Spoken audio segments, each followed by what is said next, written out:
Okay, we're live. What's really good, ladies and gentlemen? It's the OG Boricua Don Dada. I'm here with none other than Rob K, MLW Confusion. Listen, we're going live. It's the, what was this? The One Shot MLW. We were talking prior, and we were saying we don't know how much input Bischoff will have if this looks completely different. We kind of talked about this on the podcast. If this hits right and he does have input, do you want to see Bischoff back more often? I mean, if it's good, why not? I mean, I personally, I only like Eric Bischoff as an on-screen character. So if he stays if he's, except like MLW's already kind of like promoter heavy anyway, so it Yeah. would add a weird dynamic if he stayed on. But like, I only like him as an on-screen character because Lord knows he hasn't had like a good wrestling idea behind the scenes in like 30 years. But I mean, as long as things are good, I will tolerate a lot of folks as long as they don't have like weird, terrible human being baggage. So remember last time we did the live, I couldn't remember the rock star that I thought that Akira looked like. It was George Michaels. Oh, okay. I was like, yo, he reminds me of George Michaels. Yo, I had to Google it, and I was because Muffins was talking to me. I don't remember some random. I try not to look at anything wrestling, and he sent me something, and I'm like, bro, I can't think of the guy's name, so I'm googling it. I'm talking to him, and my wife's like, yo, you talking about George Michaels? I'm like, that's the guy, right? So I sent him a picture, and he was like, bro, come on. I said, yo, no, it's a good look for Akira, right? Like, yo, how many women wasn't feeling George Michaels? You know what I'm saying? Right. Yeah. No, when you say it now, it makes sense because I was like leaning towards, to a lesser extent, almost like Billy Idol or Okay. Kiefer Sutherland in like the Lost Boys. Ooh, I keep this old school Keith Sutherland. I could see. Now, can you hear it? Because I obviously have to have it low. I got sound, but I can't hear. I can't. It's honestly not high enough to make out much of anything. Just All because right. I've slowly learned that if I turn it I turn it up, it feedbacks on here, and Yeah, I yeah. can't have both things going in my headphones at once. Though I might cheat and crank it a little bit, like if during like an actual talking segment. Eric Bischoff's one shot, man. Oh, I know they signed BRG. I know they Yeah, signed to a multi-year deal. yeah. Oh, that's what I forgot. Yeah, yeah. No, that's a good signing. Like he's a guy. I think like he's one that they're gonna have to lock down because I think once he puts everything together proper. Oh yeah. When he starts connecting the dots, he's going to be Yeah, a hot commodity. You see a lot of NWO shirts out there. yeah.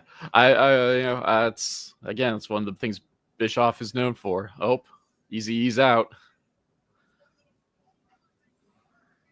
And you know what's crazy? This is our crowd. Like you see a lot of older people. Look, look, look. He comes out. Everybody's standing. Look, it's Bischoff. He be in the fucking building. Look, the too sweet people are throwing it up. Too sweet.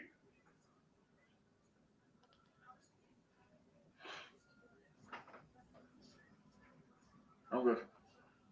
Thank you. I like Christian Cole, but I'm kind of sad Filthy Tom is not on commentary. He was, yo. I'm telling you, the day that he decides, you know what, I'm fucking done with in ring. Someone's got to snatch him up for commentary. Like he's so fun. Like I don't know. I just really enjoyed it. I kind of like the all white ropes. Yeah, it's a different look. I don't hate it.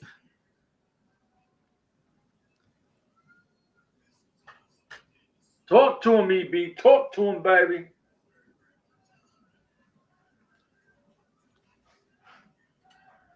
Or didn't And think he's in my home, Queens, New York. Let's get it. I don't even know what that shirt was. I'm trying to look at a bunch of the wrestlers' shirt, the people, the fan shirts. There's a Mystico I seen, a bunch of NWOs, a few Bullet Clubs. Um, Look, he did it.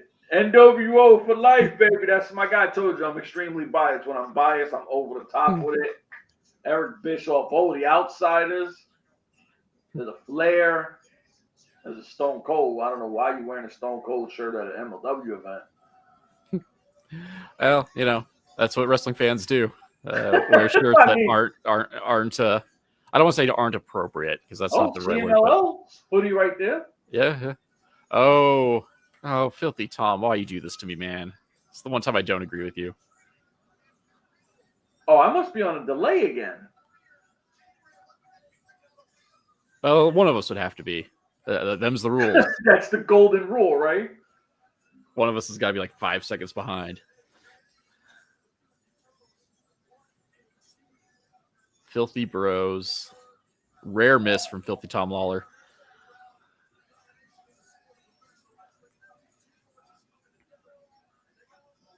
Yeah, I agree. But then again, he's doing what he's told. I doubt this was his idea.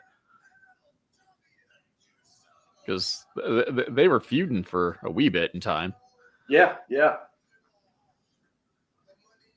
mean, you know what's crazy? Like, Matt Riddle, if he was smart with all his goofy-ass fucking slippers, he'd make his own Matt Riddle slippers. You know what I mean? Like, try to get it on, wrestling shops and... I'm not going to say he. I mean, it wouldn't surprise me if he actually does, but I don't go looking up stuff about Matt Riddle terribly often. Yeah, me neither. Like, so I think we both, actually, all of us, we're all in agreement that none of us are fans of Matt Riddle. If you just joined, salute, welcome. We're going to be sitting here talking some shit about this show, and obviously we're fans of Matt Riddle. Fans of Filthy Tom and not fans of Matt Riddle, so we're not really feeling this. Shirt's pretty cool, though, I ain't going to lie, but not a fan. I mean, you could talk. Obviously, you're in here watching. Leave a comment, do whatever, jump in, have some fun. We'll definitely, fuck around so we don't just sit here and sound like two cornballs. Talk some shit. Like, subscribe, share, all that good stuff. Ooh, I almost forgot. Muffin would have been like, yo, you ain't plugging at all. Like, subscribe, share, all that good shit. Help us get to 1,000. We're at, I think, 784, 85 or something like that. Really appreciate it. But, oh my God, I keep forgetting he has his nails painted like, them shits is bright too.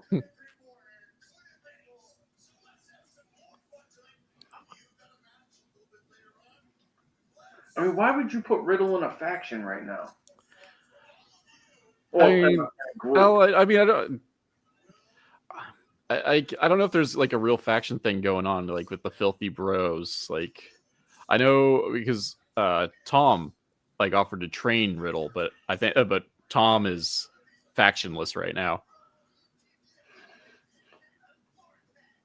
I mean, obviously it's the new shirt on MLWshop.com, because it has the MLW logo on that bottom right of it. Right. Like I said, I'm not mad at the shirt. I kind of dig the shirt. It's just I'll never buy a Matt Riddle product. Yeah, just being honest. Yeah, I'm not giving that man money. Hell no. The only reason like I watch a whole Matt Riddle match is mostly because of these lives.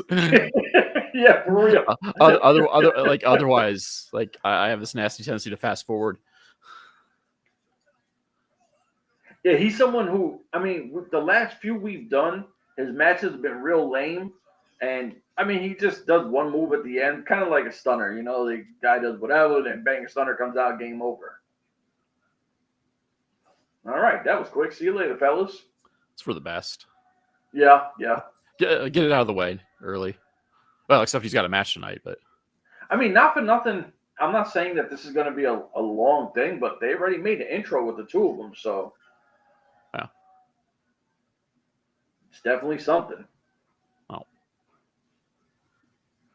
Be great if Tom Lawler cost him his championship match. I keep trying to hold my breath like a toddler having a temper tantrum with McGriddle making his TNA debut. I'm hoping that he's going to be phased out when his contract expires. Oh, I didn't know that he was over there. I don't know if he's signed a contract, but he did a one-off, and he's done at least a one-off over there. Let's hope for Yeah. MLW fans that they sign him and deuces. Yeah, like I assume he's not a proper free agent until probably next month. I think I'm trying to think of when he made his debut. It's been about a year, so I'm hoping he only did signed like a 1-year dealio, and then basically is waiting for TNA to give him a real contract. Oh, you had the best news of the day so far. You heard it here on this live. Hopefully we get Matt Riddle out of here. I'm not a fan of dude. Obviously, if you watch what we say, we sound like probably the biggest fucking Matt Riddle haters, but that's because I am, but well, just keeping it honest, right?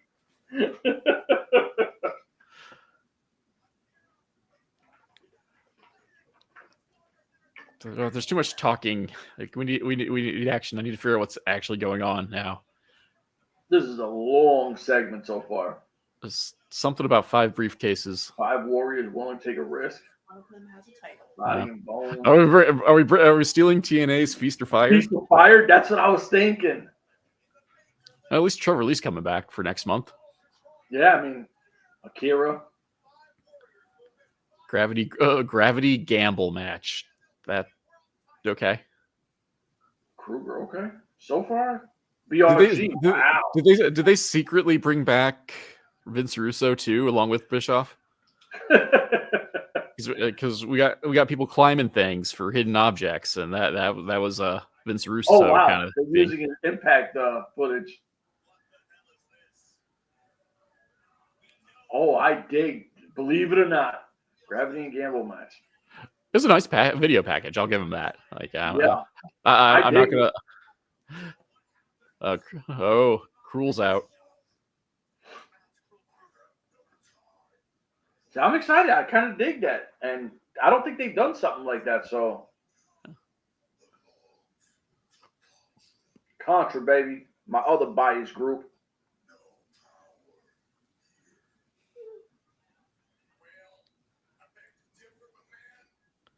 I hope he kills Bischoff. Half the time we don't understand what this guy is saying.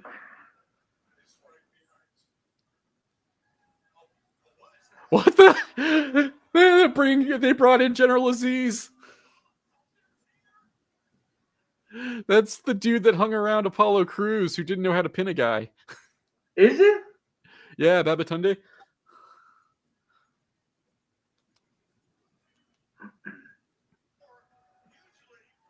Not gonna lie, man. I used to not like that mask. That shit is tough.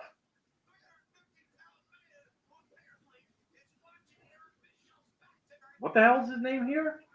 Baba Thunder is what his generic brand name is. Baba Thunder. Wow.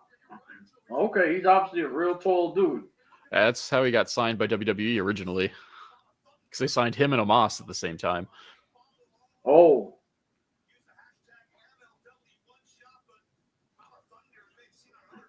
No way. Yo, this guy is a monster, dude. He went viral because he forgot how to pin, I think it was Akira Tozawa in a squash match. So is he a decent, oh, wow, he's here? Or, No, he's totally an like he was nothing in WWE. They kind of stopped doing stuff with him once they figured out he wasn't any good in the ring, and they kind of made him like a bodyguard-esque character before firing him. Yo, I ain't gonna lie to you. Kruger is one of the biggest guys we've seen in MLW, and this guy, this is a big dude. Pause. Yeah. No, he's like. Oh, I dig it. This guy is. Listen, I mean, they're putting strength to strength. This is that old school, big man type match. This is one of those. Baba Yaga, Baba Thunder. Okay. This is one of those things that, like, when I talk to wrestlers, like I'm interested in hearing about when you talking with like the tall guys of like, what's it like working with someone your size? Because one, it Yeah. doesn't happen often, and so like how much does it like change like how you work? Because I mean, I agree because usually they're in the power game where it's easy for them to lift these other guys. Yeah. Going against Kruger's moving around. Damn. All right. If this guy has any if this guy finishes strong, I ain't even going to hold you. I kind of dig what I see so far from Baba Yaga, Baba Thunder, whatever his name is. And he's going off the top. Nah, big man, chill out. You too big for that shit. That's okay. That's what Cruel does, is do stuff that he's too big for. But it works, so I know. No, choke slam from the top.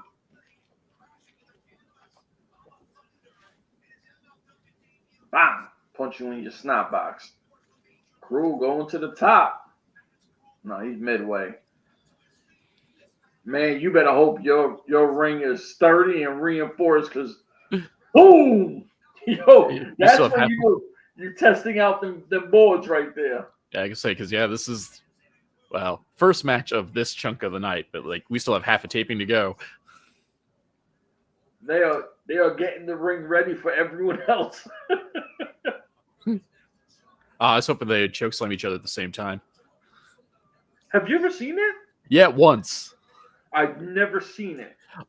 Freelance Wrestling had two like 6'9" and 6'10" guys chokeslam each other. It was so funny because they both did the goozle. They both slapped their hands off. Yeah, they both re-goozled and like struggled for a moment with each other, and they both went up and went down. That's crazy. I was like the first time, maybe the only time I'd ever seen that. I'm surprised they don't have it in one of these shows, because I've never seen it. Like, oh, Cruel got him in the feed. Oh, wow. Cruel jumping. Yo, Cruel's looking like a cruiserweight on his back. Oh, he's dead. Cruel killed him. Wow. Oh, he's even twitching. Wow. He stopped twitching. Now I'm sad. That's Sit Back Up has his own flair. Kind of reminds you of The Undertaker, but more violent. Right. Cruel says, "This is my house, homie. I'm gonna choke you out." Oh, the rest of the troops are out. That's it. Sleep, homie. Here goes the leg twitch. I can't breathe. Hope Suzuki chokes him out just for fun too. Uh-oh. Here comes the Crew. Damn. Janai, yo, she's a fucking savage, yo. Yeah. I'm sad. I got an autograph from her, and it actually the picture's from the Chicago show, but you can't see me in the background because she blocked me. Her body's blocked me out. Did they recruit him or fuck him up?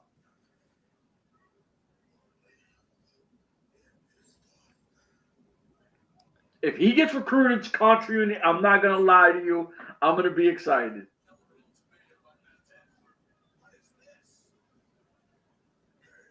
Oh. Bischoff's bodyguard is now a member of Contra. Yo, right now they got to be the most dangerous crew in fucking MLW. On paper, they should be. Yeah, on paper. Well, we see how they flop WTF, but yeah. That still makes me sad. No, this is like a cheat code with him and fucking Kruger. Right? Wow.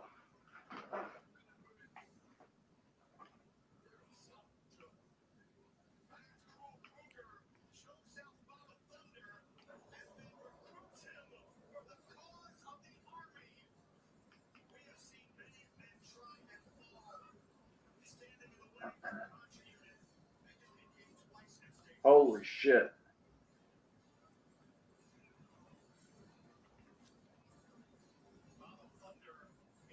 Not for nothing. I could see him or freaking Kruger winning the open weight. Yep, Bishop's on commentary now.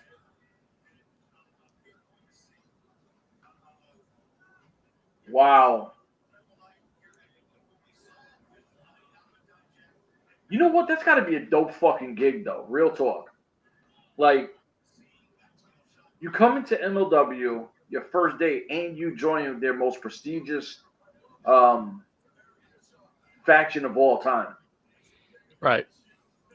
Well, hopefully this means they have plans for him. Yeah, exactly. I mean, listen, I'm not saying that was a burner of a match or nothing, but he moved around well with Kruger. Yeah. Well, they kept it simple for the most part. So yeah, like, and they kept it simple and they kept it short. So they basically played it to what strengths Babatunde have.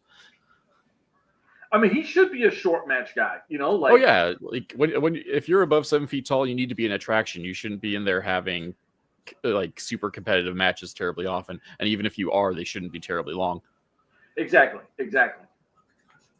You know what? I think it started off right for me. I mean, I am biased, right? Like, obviously, anything Contra Unit, I'm like, yeah, this is great.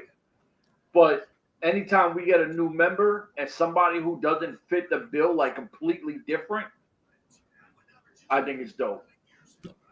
Like, I don't think this is anything groundbreaking, but I'm not against it. No, yeah, for sure. And I mean, hopefully he's been training with somebody really good and stepping his shit up because, I mean, diamond in the rough type shit, you know? Yeah. Well, again, like, you know, if you're only, popping in like once a month, that's not even saying he's going to have a match once a month. Like, all he has to do is stand around, look tough, do a big boot or a choke slam or, whatever his faux finish is. Like, that'll work. Jackknife. Yeah. Dude, Stingray, what did you do to your face? Kind of look like a homeless person when with just the mustache and like half mutton chops. Riddle's golden ticket on the line. Oh wow! All right. The golden ticket's on the line. I didn't hear that. That makes me happy because that means there's a chance he could lose tonight. I would love for Dijak to take that shit. I mean, I don't think it's going to actually happen because they really hyped up putting Lawler. Oh, of course, Lawler's still feuding with Dijak too, so this would be a fun segue feud if Riddle is actually on his way out. That's true. Look, Muffin's his group right now.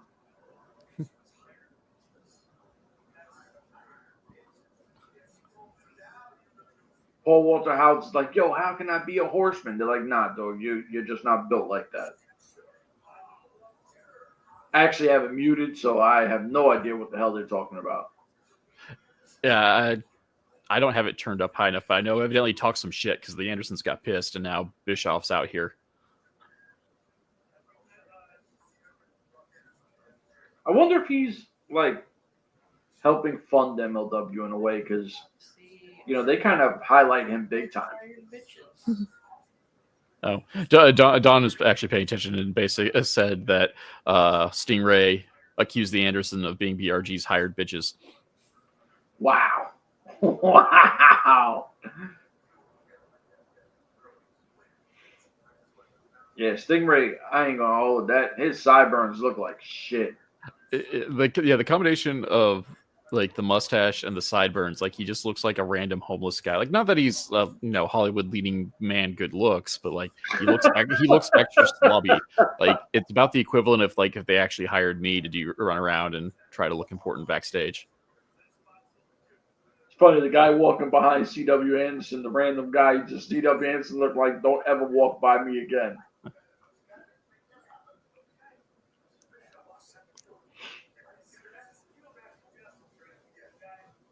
Do people not know to hold the fuck on when they're recording? Cameras are rolling, people are cutting promos. Dude, don't fucking walk by, man. I wonder if they're doing it so it looks realistic-ish, like that they're just hanging out in the hallway, not. That's true. That's true. All right, you got it. I'll give you that. I'll buy that. And at least if they're walking by, they're not doing like the Road Warrior Hawk thing where he opens up the door, like peeks out and is like, oh. For real. Oh, Beaumaye. It's been a lot of talking though. Like I kind of. Yeah. I mean, it's early, but I hope this show isn't full of just people just talking and talking and talking. We had one match in 25 minutes. Hey, Eric Bischoff's back. To the two people who just joined in, much respect, much love. Like, subscribe, share, all that good shit. We're on our way to 1,000. We're at 780 something.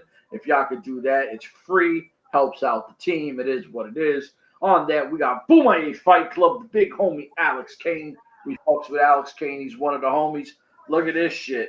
And we got the guy. Hey, we're gonna rock the cabbage. Rock the cabbage. Look who's rocking the cabbage. Rock the cabbage. Yo, man, did you not hear me say like, subscribe, share, all that good shit like 2-3 times already? Yeah, but I was gonna say, who the hell is Giant Baba? Baba Tunde from WWE. I know that. I remember. Oh, you're just being sarcastic. Okay. Hey, John, what's up? Yeah, and I'm like thinking that, and then he joins contract unit afterwards. Like, what kind of bullshit is Why that? you hating? Why you hating? I knew you were gonna come in here and hate. No, dude. Like, that's crazy because that makes them even more legit. That dude is huge. That's what I was saying. We didn't like that he showed up, but we like that he joined Contra. Yeah, I forgot about that dude being fired from WWE. But that's obviously you weren't on here when we were talking about it. But me and Rob were saying that he looked good against Kruger, right? He moved around well. So the only problem that I had is the crowd. The crowd is dead. It's one match. No, but the crowd. I was expecting the crowd to like be, more into it. And I got the sound turned down, so I can't. Well, no, I'm actually listening to it, and now Eric Bishop is talking to Alex King. Alex King's calling him that he's an old hag, shit like that. He's still living in the past. Blah blah blah. Oh, now your boy there. What's that guy's name again? The one you guys, Stingray? Yes, Stingray looking like a homeless person. Well, he's gonna team with Justice against the Extreme Horsemen. Boo. Oh, what? So, yo, did you see that? I like the main event that you did though. Huh? Did you see that 5-man? What's it called, Rob? We were talking about it before. What was it? Gravity Gauntlet. Yeah. And that's for 5 cases and one case as the world title match. Is it like me and Rob were wondering? You think it's like Feast of Fire? Well, no, because it's gonna be 5 cases, I guess, hanging up, and you grab a case, and when you open the case, one of them will have a title match. I was thinking 4 cases have nothing. Exactly, I was thinking Feast of Fire because then you get fired, but nobody's gonna get fired. Well, in that case, they need to make sure they have a picture of Booker T in one of those briefcases. Yeah, that'd be fun. Anyway, it looks like we got a match. We actually have a match. Impressive. Y2 Cutie, Ava Everett's out. Yeah, Ava. Yeah. From what was it? From WXW in Germany, right? Yeah, WXW Germany. Yo, I love this chick. She's fucking lit, bro. The funny thing is, she's dating Leon Sangiovese. Oh no, hold on. That? Well, Leon LSG. Like I think he goes by LSG. Yeah, they occasionally form a tag team too. I forget what their actual but tag the thing was. LSG used to be Gabby Ortiz's boyfriend for like 7 years. Damn. They were dating. They broke up. He went and deleted all his stuff, and then he pops up like 6 months later dating this chick. Well, hold on. Before we make her out to be the villain for dating some No, I'm just saying. No, he's just playing facts. He's not implying. I'm just saying, like, how these guys just jump from one wrestler and they just keep going that way, man. I'm like, dude, like, wow. Not for nothing, but we seen them have a great match. And obviously, I'm talking about Delmy and Everett the one time. We seen them on MLW, but they've had a few this year.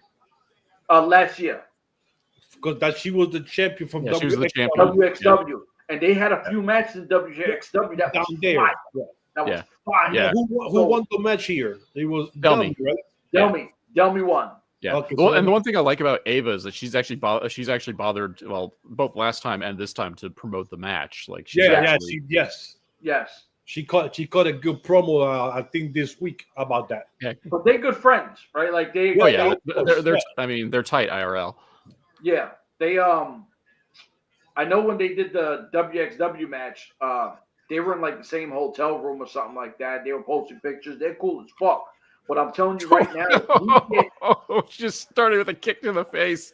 Jesus. if we could get a burner like that here, and we all love Delmy, but I'm gonna tell you, as much as I love Delmy, I'm gonna go for Ava Everett because I'd like to see more of Ava Everett. We got Cesar right here, so that means Delmy's definitely going to win. Oh yeah, I guess if Delmy loses, it's because of Contra shenanigans. She's not going to lose clean. Oh shit! Oh, I was going to say already.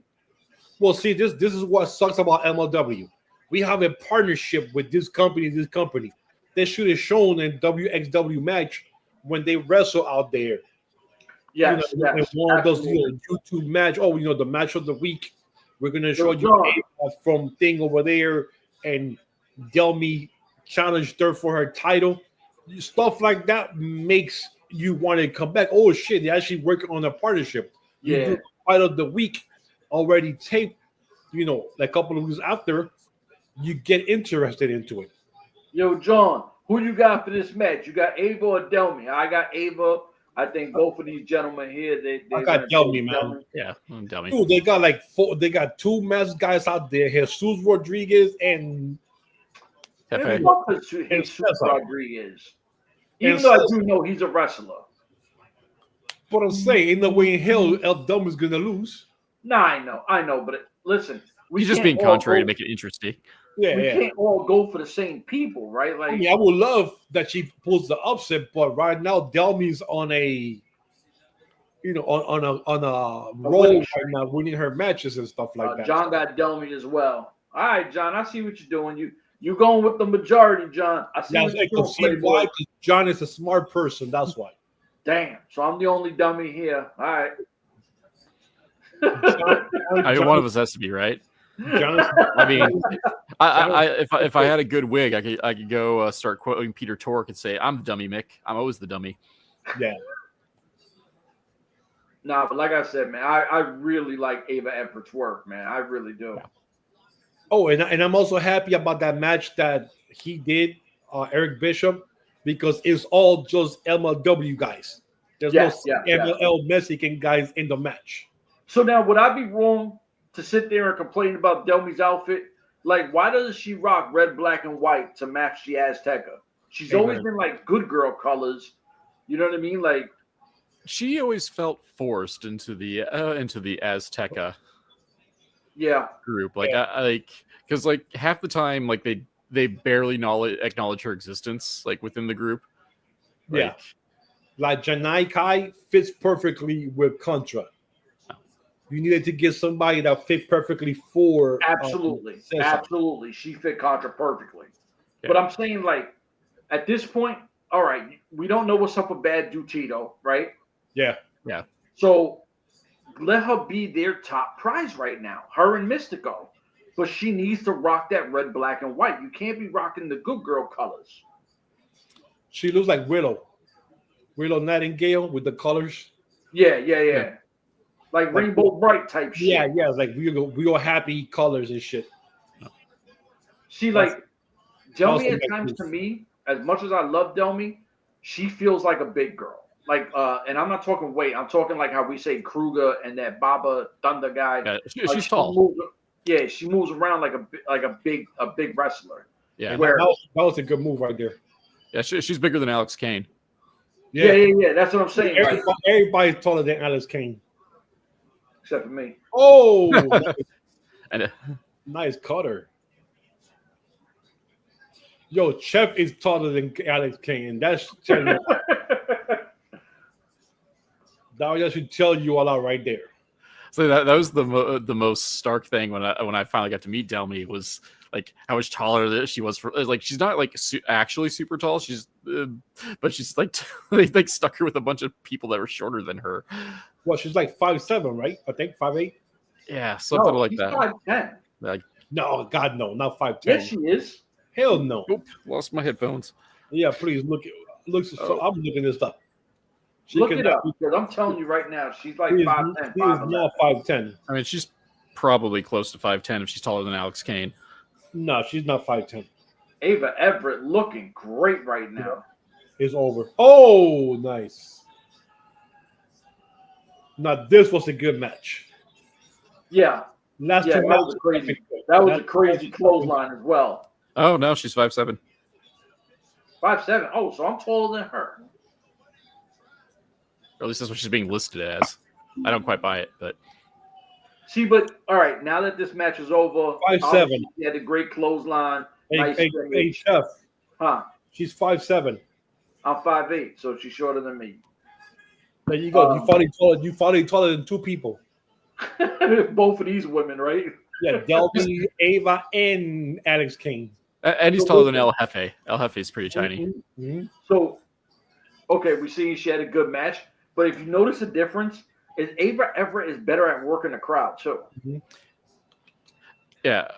No, Ava's like a complete package, kind of like. I mean, like don't get me wrong, she's not the best wrestler or the best talker, but like she mingles. She's a very good character worker. She's kind of like almost like a BRG. Yeah. I'll go with that.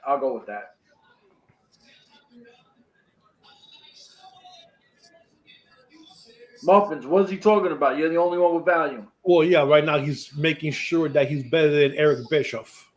Wow, set the bar high. Because he didn't kill Lucha Underground. TV executives did. Bischoff killed 2 promotions. You know what?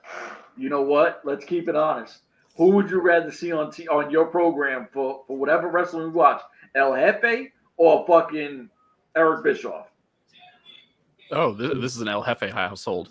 Let's fucking go. Muffins looked like he didn't want to answer that. What was the question? Who would you rather have on the program? El Jefe or Eric Bischoff? Eric Bischoff. Get the fuck out of here. Eric Bischoff brings more eyes. No. We're not talking about eyes, brother. We're talking about straight up fucking character work. Don't do it. Because fucking El Jefe, yo, John, man, he don't get it. Who would you rather have? If you had to be forced for any promotion, I don't give a fuck what you watch. If you had to pick one, El Jefe. Lucha de la Puesta. Hair versus hair, Lucha de la Puesta. Oh, I'm behind then. Hair versus title, excuse me. I'm behind. Still Lucha de la Puesta. John, who you got? El Jefe or Eric Bischoff to run your promotion? Well, hold up. Hair versus hair? No, hair versus title. Hair versus title, sorry. Oh, I was going to say. So that means she wins. What, in January?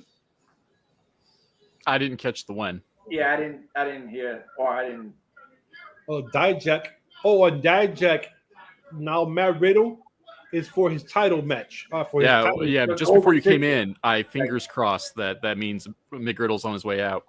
Yes. But so we're hoping that I would say McGriddle. I want to say his name right. Matt Riddle. See, Rob got me all fucked up calling him McGriddle so much I don't remember his real name. Matt Riddle. Can't search it that way. So we're hoping that Impact takes Matt Riddle off our hands. I think that was like a one-time thing, I think. Well, we're hoping it's not a one-time thing. Yeah, we're hoping because his contract, if he signed a year contract, it either runs out this month or next month. Yeah. So I'm hoping that technically he can't sign with Impact yet, but if he's intending to, he's probably served his notice already. Oh, and then Eric Bischoff have mentioned. Oh, I don't give out stuff before it happens. Like the Hardy Boys, maybe coming out for a tag team match. Oh my God, it better not be. That. So I hope not. I think hopefully that was just bullshit that he was saying. But probably. I mean, I would pop, and then I'd immediately just kind of like. Did you see this? Here we go. Kickboxing match. UWFI rules match. What's UWFI? Hold on. They got Bishop and Cesar talking now. I'm asking you a question. What the fuck is UWFI? It's the first wave. Okay, pulling back the curtain a wee bit, brother, talking to kayfabe. It is the first wave of worked shoot professional wrestling. Or shoot style professional wrestling. It was MMA, like almost strictly MMA style with professional wrestlers back in Japan in the mid '90s. Oh wow, okay. It was an interesting product because it was very much like really kind of influenced what we would now call strong style as well. Oh damn! All right. See, y'all learned something. See, I learned something new. If y'all watching, people learn something new. Listen to Rob K. You got some information for y'all. Bam. They say they say, and then funny coincidence, foreshadowing the future. I had a conversation with Irving West that drops tomorrow, and we actually bring up UWFI. Hey, throw the plug out there, baby. Throw the plug out there. All right, Muffins, what happened? What do they talk? What are these goobers talking about? I can't hear because you guys are talking to them now. He can't figure out what's going on because I'm dropping knowledge. All right. Yes. Rob, see, you fucked up for actually having something to say, a smart thing to say on the podcast. Now we can't. I know, right? Shame on you. That's why there's no money being made because I'm not reading from a script bashing AEW. Maybe if I did that, maybe I'd get on MLW TV. Hold up. Oh, Mystico's mask on the line versus somebody for the middleweight title. If it's tonight, it's probably Trevor Lee. Because tonight, Mystico's taking on Trevor Lee. So it's Trevor Lee versus Mystico, mask versus title. How? Why is he giving up everything? He has the title and the mask. Because Eric Bischoff's a jerk that hates lucha culture. Oh, he's one of those. I mean, he did unmask Juventud Guerrera, Psicosis, and Rey Mysterio Jr. Oh, you ain't lying about that, Rob. Yo, Rob, you're on fire tonight, baby. Yeah, though Juventud's a pretty man, so he probably didn't need the mask. The other two, though. Well, but Ray kind of became a pretty boy with the lower haircut and the earrings and shit. Oh, and the devil horns. Yeah, so he was rocking some boy, action there. Who was the pretty bitch? Right. You're right, John. If that's tonight, yeah. There's no way MLW is gonna unmask their golden goose. Well, we know Trevor Lee's not winning the title, so yeah, which makes me sad because I was kind of hoping he was, but then now they added the stakes, and no way. That's Muffins' was it the golden goose or some golden shit? Goose, yeah. The golden goose, the man who brings the cash to the company. Oh, everything. Local podcaster confused as to why Bobby Fish exists.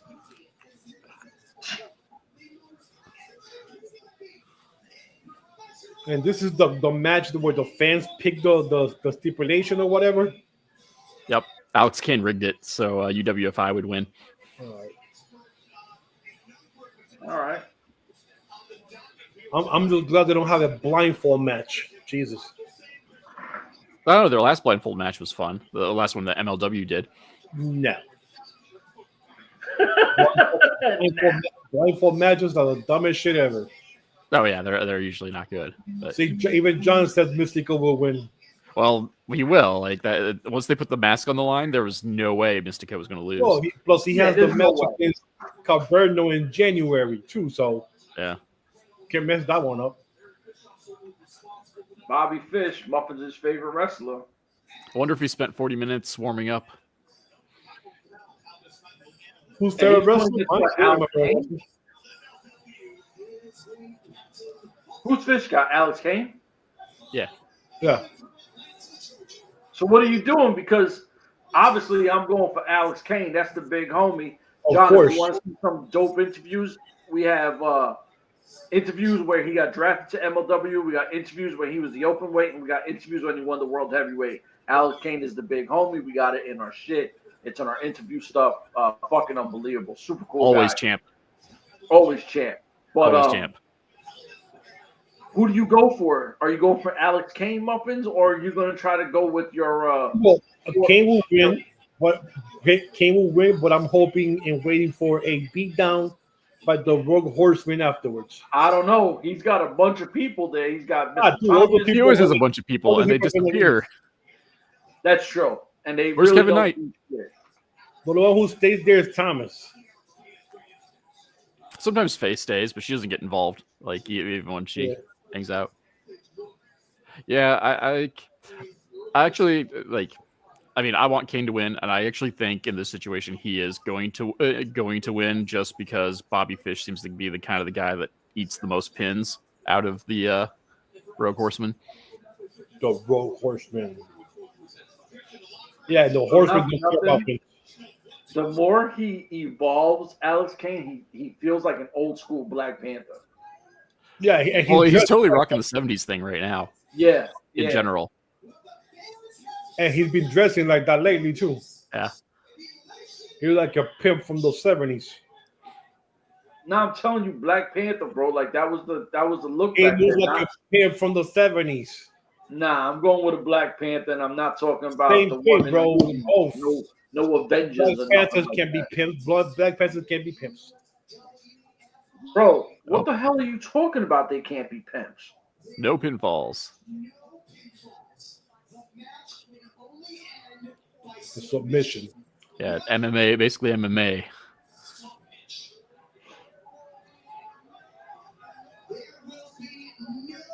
I think he just got his trainer's license, Alex Kane. I think I've seen something about him. He just got his trainer's license.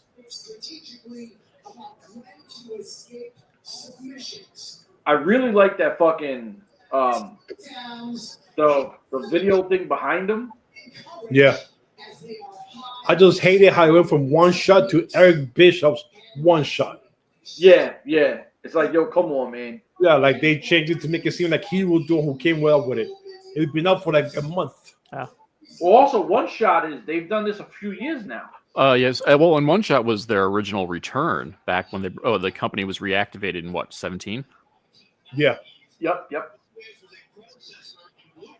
It's just, see, this is where I have issues with factions again. So Alex Kane comes out with the Bumaye Fight Club. Yep. Mr. Thomas is there and Faye's there, right? He's the good guy of the fucking show. Bobby Fish has the Rogue Horseman, and none of them are ringside. Why? Because the Horsemen never came out with Ric Flair or none of those guys. They always had JJ Dillon. They need a manager to come out with them, and then they come out afterwards to beat everybody else up.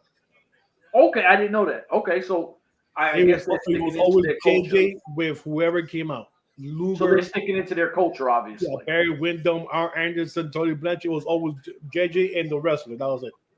Wow. All right, I fucks with it. Now, sometimes you saw another person, but that was like the Luger days when they Well, and occasionally, like if it was like if a member of the tag team was wrestling in singles action, occasionally the other tag member would second them. So like if Arn was wrestling, either Ole or Tully would come out with them as well. Okay. But like even then, but to your point though, like I the point that you are making, even if they're like faux drawing out history, but like no, I understand your point. Like that the Beaumayes are the faces, and they're technically outnumbering the heels right now. Exactly. And so like which will make them look extra stupid when the Horsemen come out and interfere. Well, it should be the same, like 2-2, or the opposite, where the Horsemen are there and nobody's with Kane, but we already know Thomas is always with Kane. and Thomas is easily neutralized. Yeah, every single time he gets. Yeah. Oh God, Mr. Thomas gets. He gets like, so why bad. are you there for? You're supposed to have his back, but yours getting knocked out before anybody else. When we saw him last year, Thomas wanted to know like why isn't there any like Beaumaye 8x10s for them to split, and Kane just flat out told him to start winning matches. Oh, dude. So they're friends, and they said that to each other. Shouldn't this match favor Bobby Fish though? Not really.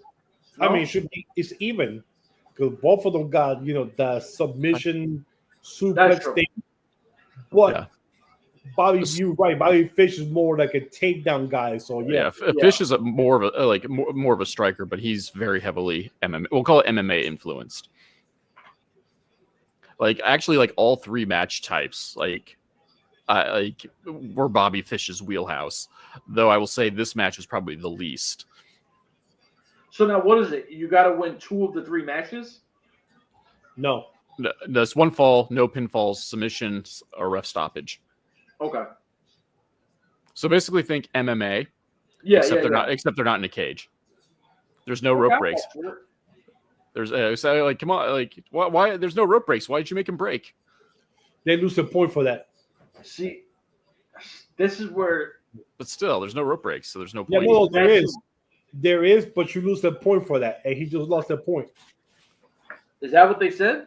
Yeah. Okay. Every time you go for the ropes, you lose a point. So he just lost a point for that. I mean, okay, listen. Kane lost a point for that. So, but I'm saying for like Bobby Fish Bobby Fish's point of view, there's no point in like going the hoe because there's no rope breaks. Yeah, Jackson is always there with them, so I don't know why she's not a member of Boumaye or even signed with MLW. I mean, she doesn't do anything. But she's always there like a manager. So yeah. I wonder if it's one of those like Alex Kane. I don't want to say favors, but like Alex Kane has a lot of like control over like his entourage, the Beaumont entourage. Like he's usually the one that's overseeing the recruitment of the local talent. But it should be even be fun if she was part of the company. I mean, she's a worker. Like I don't see why she, couldn't be. I mean, she's never taken a spot neither. Yeah. I didn't even know she was a worker. I just knew that was like his homie or something like that. Big time indie. Yo, there's 3 people in the building. I'm surprised you're in here. It's a Thursday. It's a weird night for this shit. Yo, talk to us, man. Listen, the homie John has been chopping it up with us. So like, subscribe, share, all that good shit. Like I said before, we're trying to get to 1,000. We had like 780 something. It's free. You help the homies out. It is what it is. Joe, throw some comments in here. What you think of this match? What you think of? No? You don't want them to throw... I was like, you don't want them to throw comments in the eye. Don't say no. I said no. Talk. You know, everyone should talk. Tell. Agree with us, disagree with us. Kane was getting choked. Well, getting had a sleeper put on him. So I was half paying attention to the match too. Whoops. Yeah, I'm surprised he's getting his ass kicked in this match. For now. I'm just impressed to let this match go on longer than the tables match. Nice. I mean, Bob, listen. No one's going to sit here and say, oh, wow, Bobby Fish is impressing me. It's fucking Bobby Fish. Let's not act like the guy can't fucking wrestle. You know what I mean? It's not the same without his tag team partner, though. Red Dragon. Partner again? Kyle O'Reilly. Oh, I can't stand that guy. Yeah, together they are Red Dragon. Yeah, well, I'm glad Red Dragon isn't here because I don't really like it. Dude, love Red Dragon. Who? Me. Well, I'm not you. I'm just saying. That would definitely put some tag team flavor into the division, having someone like Red Dragon being there. But isn't O'Reilly in AEW? AEW. Yeah, I don't want to split up the conglomeration just for Kyle O'Reilly to show up. Yeah. The conglomeration is probably the best thing about AEW right now. Really? Oh, I love the conglomeration. They're like a bunch of jobbers to me, man. Well, I mean that's kind of how they're booked, but they're the most entertaining batch of people. Yeah. I mean, Rocky Romero and Kyle O'Reilly and Mark Briscoe, Orange Cassidy, Willow Nightingale. Orange Cassidy. I still don't get that guy's gimmick. He doesn't care. That's Orange Cassidy's such a bum. And I bet you he's a really good wrestler. But he's an amazing wrestler. Is he? Yeah. I have no idea. And it's just stupid kicks. It's that stupid gimmick. Yeah, people hate the gimmick, but he's actually an amazing wrestler. If you guys like want to check out stuff of him just going off, like just going off. None of the lazy person BS. Look up Fire Ant matches. He used to wrestle as an ant, but he would just pop off, crazy, go nuts. I mean, you can see it when he picks his speed up. Like you're like, oh, okay, there it goes. But for the majority, you said against Fire Ant. He used to wrestle as Fire Ant. Oh, he wrestles as. Oh, shit. Okay. Used to before he got signed by AEW. Let's go, Alex Kane. Enough of bullshit. Let's end this fucking match. Hey, the match so far. I mean, so far the show is good with the matches. Yeah. The first match, second match, and this one so far. So yeah, I can't say nothing about the show. The show so far. Unlike that last live we did with that was trash. I forgot the name of it. That's how bad it was. What was it? The best match was like, I don't even remember anymore. I think we said it was Kevin Knight and Dijak. Yeah. Yeah. Alex Kane one. He couldn't answer the bell in 10 seconds. Where's the Horseman? Right now is the shit coming out and beating the shit out of him right now. Yeah, because right now, but unfortunately, that's it. MLW doesn't do that. Right now, he should be getting his ass kicked. Yeah.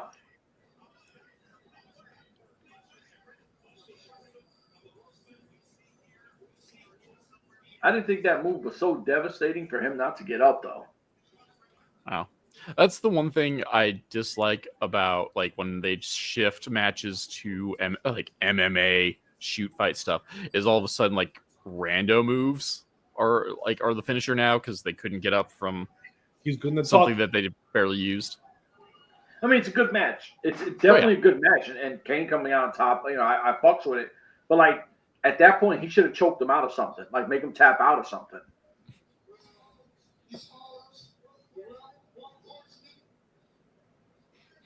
Yeah, I definitely would have rushed this dude.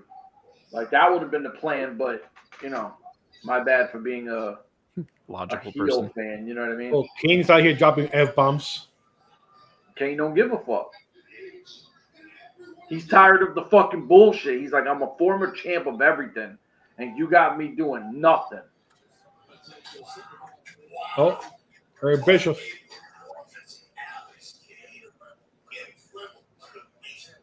Alex Kane's probably thinking, man, fuck Eric Bischoff. Maybe, John, maybe.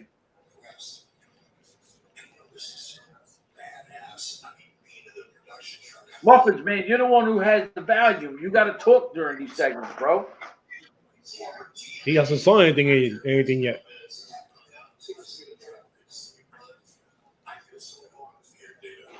That's on Boomaye. That's what it is. They showed the guy from that used to work at TNA in the control room. You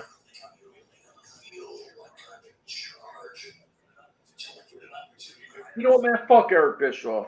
And I'm a fan. Fuck Eric Bischoff. Rob is on his fucking bad guy minion thing. You see him petting his cat like a fucking classic minion, like a villain. Like trying to keep her away from the microphone. She likes to rub her face on the microphone.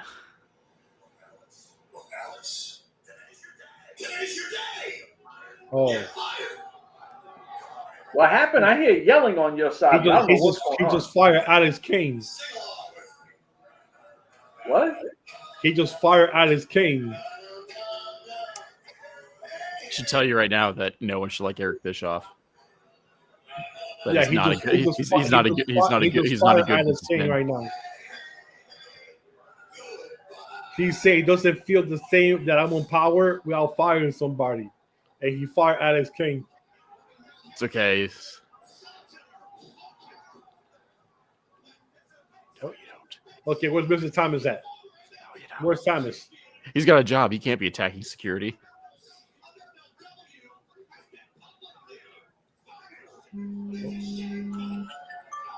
Yo, that's crazy.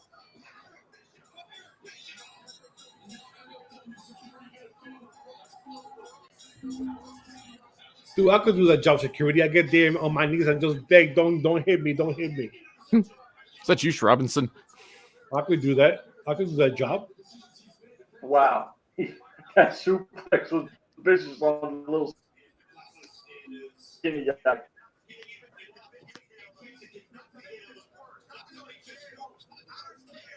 Oh, this poor guy, he's getting it.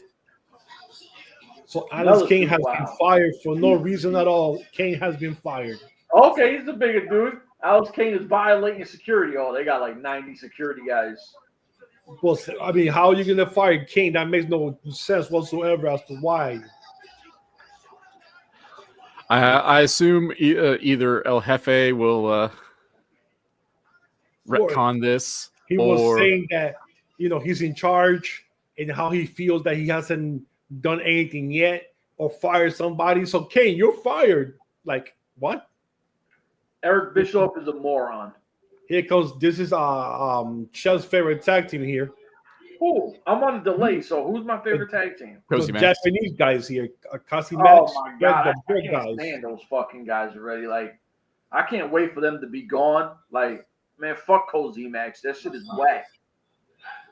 I know, Rob, that's your shit, but fuck. I know, only Kojima is my shit. I don't care about Okamura.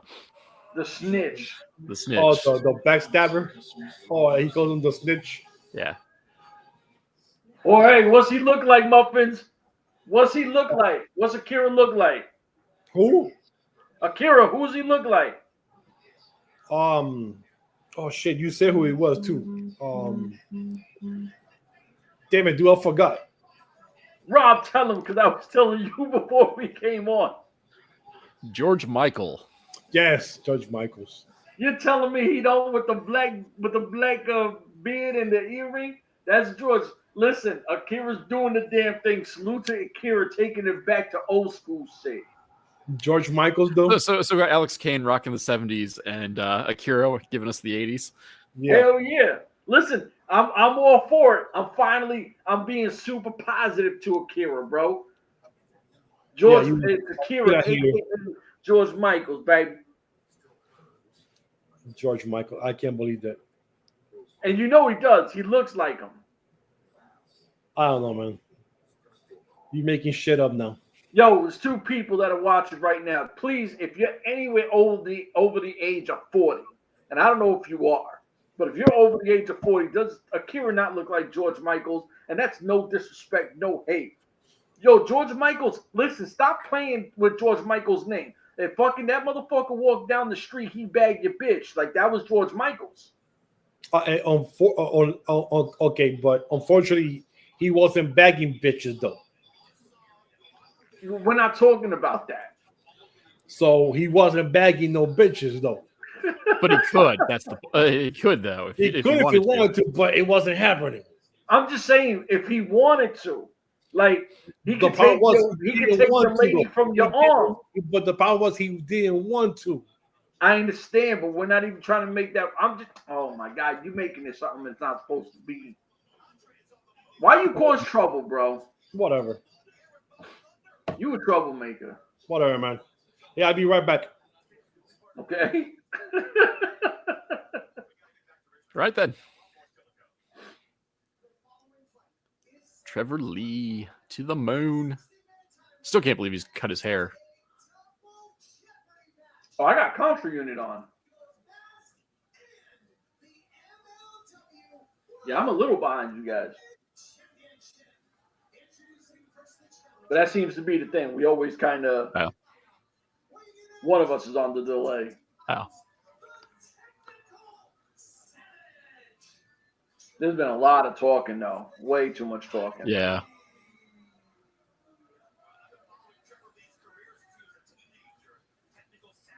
Trevor Lee. Man, yeah. Still can't get over the haircut. I don't think I've ever seen him with short hair. See, it's wild because when I first was introduced to him is when he came to the Impact Zone with GFW. And he had that whole caveman look. Yeah, you know, like, the Carolina caveman. Yeah, he was doing his thing. Like, and Trevor Lee was fucking legit. Like, watching him live night in, night out was crazy. He to me was a true X Division guy.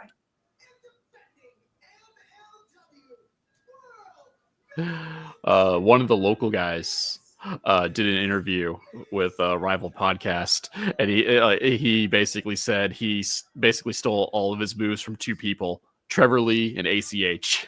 Wow. Which, I mean, if you're going to steal from people, steal from the best. So now, was this the look that he had when? Because I know at one point he was with the $1 Million Man, right? He was like the $1 Million champ or whatever. Yeah, I can't remember. Well, he feuded with Ted DiBiase. I think Ted DiBiase ended up siding with LA Knight. Okay. But his character was still like a redneck, but he got rich off the stock market, kind of like he did in real life. Okay, I don't know if he got rich in real life, but he got but with the wallet, but he got a sizable payout along with a lot of other people with the GameStop stock back in 2020. But yeah, so it became like a wealthy, like Jed Clampett kind of redneck. I dig that. It was fun. So now, obviously, we know that Mystico is going to win this, right? This is not a wow. But I mean, this will be a great match. That's my thing also, is we've been saying the whole time Mystico only defends his belt against CMLL talent. Now we actually have him going against an American, like, you know what I'm saying? Even though, yeah, Trevor Lee is super athletic and everything, at least we finally get to see it, not a CMLL style match. Yeah, the two things I look forward to, like regardless of knowing the outcome, is one, that he's getting to work someone besides someone from CMLL, and two, that this will probably not be a half-hour epic. Yeah. This match will be a reasonable length. And I wanted to interrupt about the Trevor Lee in WWE. He was in NXT, and then he became the $1 Million champion because he had the $1 Million belt. Yes, when, I remember that. And he always kept saying, "We're gonna go to the moon." To the moon. That was his shit. So you know what though, like Trevor Lee does have a power game to him too. He's fast, athletic, has a power game. I'm a fan. I like Trevor Lee. What's that? Still that blows my mind that they fired him. Yeah, that hair looks ridiculous though on him. That haircut. I mean, Rob don't like the hair neither. Dude, that looks bad. And I can't believe that dude's only 30. That's crazy. He's like a 16-year vet. Dude, that dude's, it's like that dude's like been wrestling he's like for 20 years and he's only 30. Yeah. I mean, he came into Impact with GFW at a mad young age. Yeah. That caveman look. Yeah, that's what Rob was saying, the Carolina caveman. And then he had that move where like the body slam, but then he turned it in the air and shit. Where he spun him. Yeah, that shit was I was like, wow. That movie stole from Scott Steiner, but did it a lot better. Oh, Steiner used to do that move? Steiner would catch a guy doing a cross body and like almost like a solo standing Spanish fly kind of thing. Yeah, outside of the way they do it now, like they did it fast off the ropes. Let's go, Trevor Lee. Let's do the typical American scumbag thing and fucking rip this guy's mask off his face. No, that's Carverno does that. The bad guy does that. Trevor is not a bad guy. Wow. I know. He's been acting like a Rudo. Well, this is his first match since he got fired. Oh, he's been working regularly. Other places? Oh yeah. Like independent. He's been everywhere. He's been working regularly. Well, he was supposed to be here since October, and 2 months later, he finally get his match. Well, yeah. Well, they canceled the match, the show that he was supposed to debut in, and then they had to reconnoiter everything. Yeah, because he was originally supposed to wrestle Dijak, if I remember correctly. Yeah. That's what we were like, damn, why is he going to be a feeder? Yeah, but he's still going to be a feeder, but. Well, not because I think Dijak would have ran through him, but like. I don't know. I think we would have gotten like a Kevin Knight kind of match, of like a sprint of like a surprisingly equal. Because you don't bring in a Trevor Lee just to make him a jobber. I mean, a straight jobber. So they even try to make Timothy Thatcher look good, and he doesn't win matches at all. he's wrestling next month. Yeah, technically he's wrestling tonight. I believe he's wrestling. Is it next month or is it tonight? Against Lawler. I'm trying to remember whether it's the tapings. Yeah, so I think that was tonight. There you go. Look at the speed game. I know that match is something I'm looking forward to. Hook that match to my veins.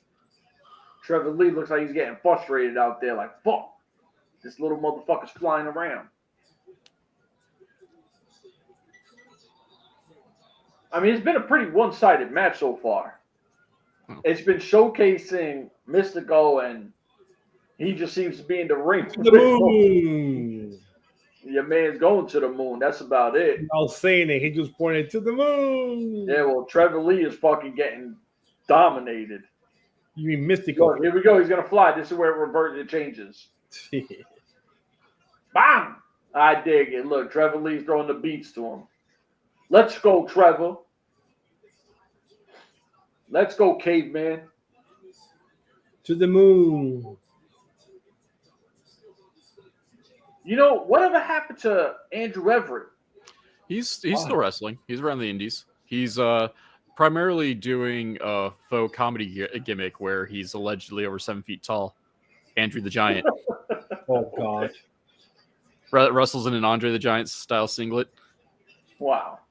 He showed up at Battle Riot this past year. Yeah, he did. Yeah, didn't do shit, but he showed up. Let's go, Trevor Lee. Yo, Trevor Lee is a whole lot bigger pose than fucking Mystico. Yo, man, Mystico's a midget, bro. Dude, the old midgets. Nah, I don't know, man. Look, Trevor Lee just throwing a beating to him. Mystico likes to work under. What happened? You seem disengaged. What you looking at? No. Look on Twitter, looking to see what they're saying. What about this show? Yeah, the show. You know, I always try to stay on wrestling. I mean, so far it's been good. This is my least favorite match so far, but it's not a bad match, right? It's decent go. Yeah. Well, I think they're telling a different story. Oh, and Mystico likes to get beaten up. He likes to be Hogan. He likes to be Hogan. Does he? Yeah, he likes to get beaten up a lot, and then big comeback. Okay. There's a lot of talking too. Yeah, way too much talking. Yeah, this feels like a bitch off kind of. Yeah, that's so far. Yeah, my least because we only had like one match in the first 20 minutes. Yeah, it was 25 minutes from one match. I was like, yo, come on, man, this ain't WCW. Yeah. Well, it's like almost 25 minutes of talking. Yeah. How many matches we got left? 3? Question mark? Who? 2 or 3. And if we're supposed to have the 83 weeks debut girls, I'm the whole time. If that's his podcast, random females, I'm gonna be like, whatever, yo. Oh, I don't think they're wrestlers. Yeah, I bet they're dancers. Like the Nitro girls. Oh God, no, please. Though, if that's the case, though, I'm surprised they haven't already come out like in between matches. We got some dope strip clubs in Queens. I'm just saying. We still have the Andersons against Matthew Justice and Stingray. Yeah. Contra against Cassie Max, and Matt Riddle against Dijak. All right, I'm with that. I'm with that. So that means the show will probably end by 11:15, 11:20. Yeah, 83 weeks, girls. I don't know what the hell that means. Like, I think you guys were right with it, where they're probably going to be like the Nitro girls. So hopefully they went to one of the Queen strip clubs and got some of the better. Maybe they're the holdovers from the old Miss NWO pageant from 30 years ago.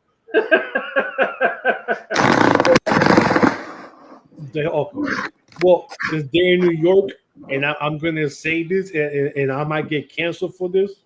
Don't say it. Don't say it. What? No, because if you're going to throw out we're going to get canceled, don't even say it. I'm just.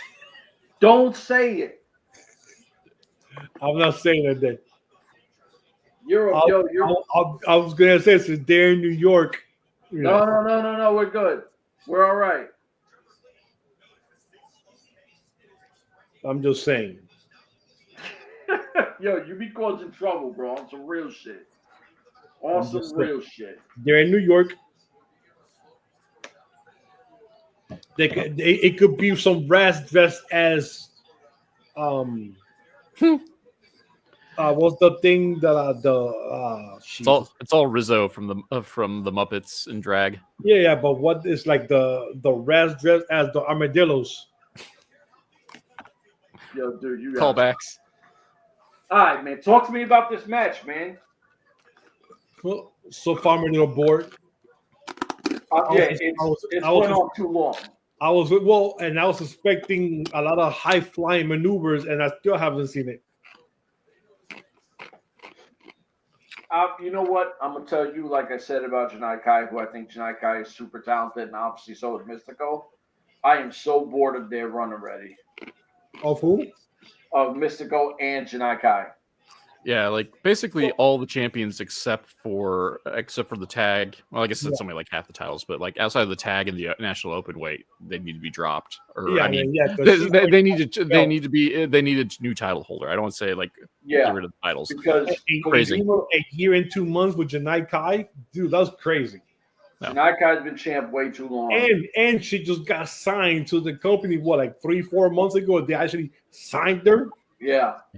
Well, and like the thing that drags on too, she's only been feuding with Delmi Exo too. Like, yeah, exactly. She does some spots with other people, but she's still feuding with Delmi, and so like we've had over a year of that. Yeah, it's kind of gotten stale because there's been no progress with the feud. They forgot about Becca. Like she was yesterday's news. Yeah, and Becca was awesome. And she is cheap plug for Uprising Women's Athletes, part of the Good as Gold Battle Royal tomorrow night in LaSalle, Illinois. Oh, the show for tomorrow, right? Yeah. Okay. Yeah, I gotta remember to sign up to that. Becca's legit, man. I love Becca. Gonna shout at Becca. I'm gonna tell Zeta she sold out. Zeta just signed with WWE, she's part of the ID program. Yeah. Zeta Steel? Yeah. Yeah, right now that she put a new video how the first day they walked into the WWE ID Performance Center. Yeah. So every person's putting a video of walking into the Performance Center and telling a little story. So oh, nice move, Trevor. He's gone to the mask.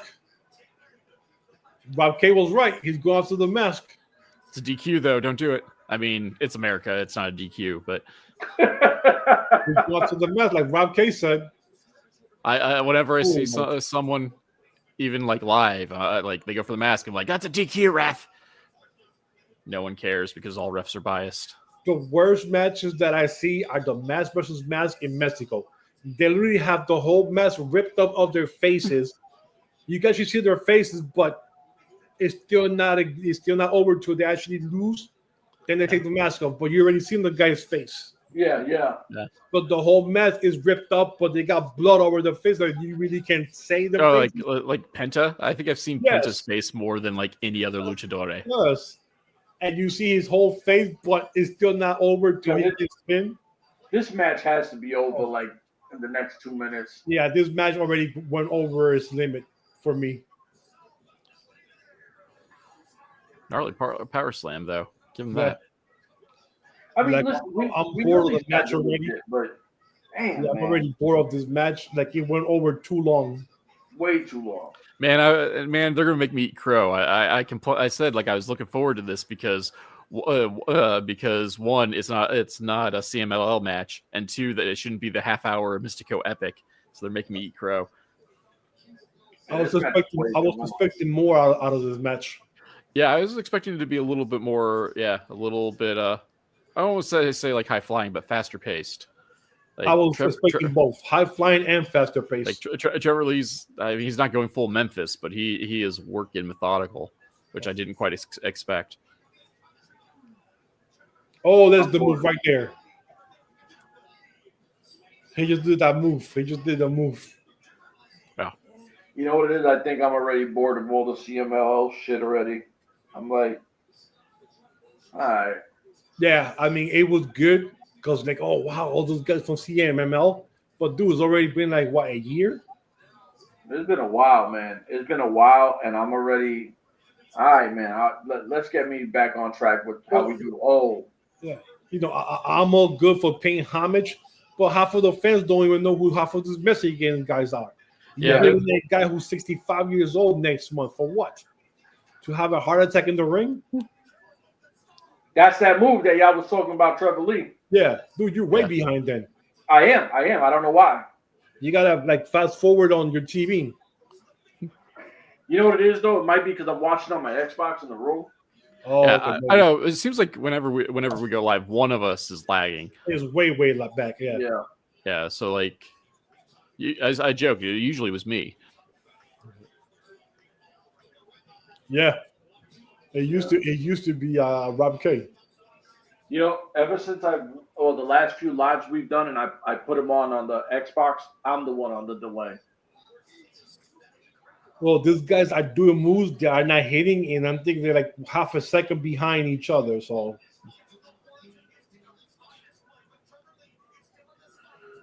Oh man, I can't believe this match is yeah, still going on. this went over for me, man.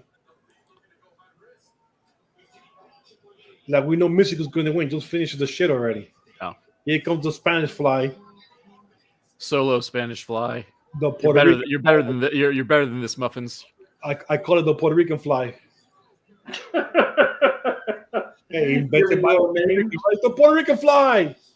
Except it does look horrible. It is a solo Spanish Fly, Cole. Come on. That looked horrible. Oh, you got the win off of it.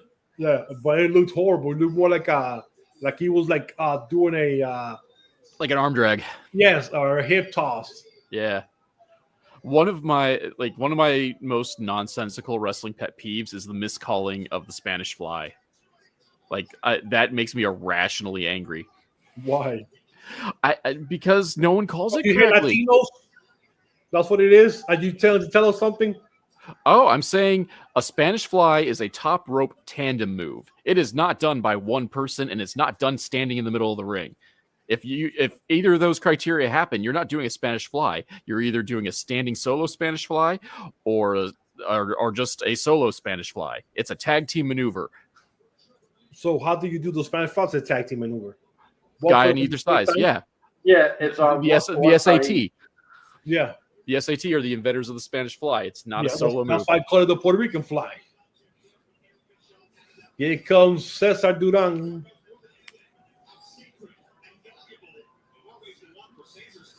That dude's always dressed clean, man. Every time he wears black, it looks good on him. Well, Hefe? Yeah. Well, that's why he's still Hefe always with the money. It looks perfect on him. The black suit, like everything, just like the whole ensemble. Hey, you know what's crazy? You follow him on Instagram or not? I do. Me too. Yo, he's a wild one outside of wrestling. Heavy looking crazy. He don't give a fuck. He just called out Eric Bischoff. I thought it was funny when we got to do the meet and greet with him, and he totally like Mr. Burns excellented us. Yes. he just called Eric Bischoff a pendejo. That's not wrong. Yeah, I'm about to say he ain't wrong.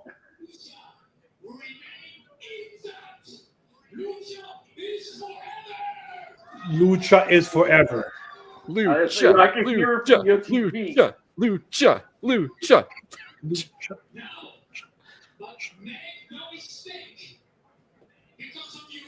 Well, Muffins, you got the voice, man. Talk to me. What's happening? Say that again. What's going on? I heard him say MLW is ours. Yeah, that's what he's saying that about Eric Bischoff. That he's just shitting on Eric Bischoff, but he still won. So,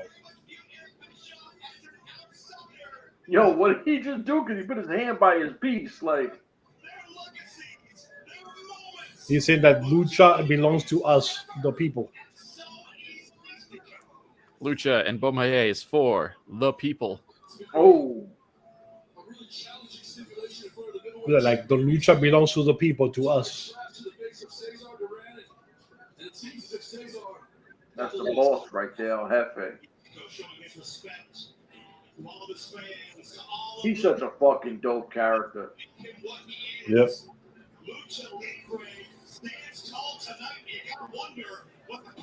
I'm just tired of him. El Jefe? No, Mystical. Oh, I was like, wait, what the fuck? That would have been a 180. Yeah, commercial. His skip. El Jefe is the truth. What's up, Berno? Berno should be coming out and kicking his ass right now. No, please, no. For next month, build it again for next month.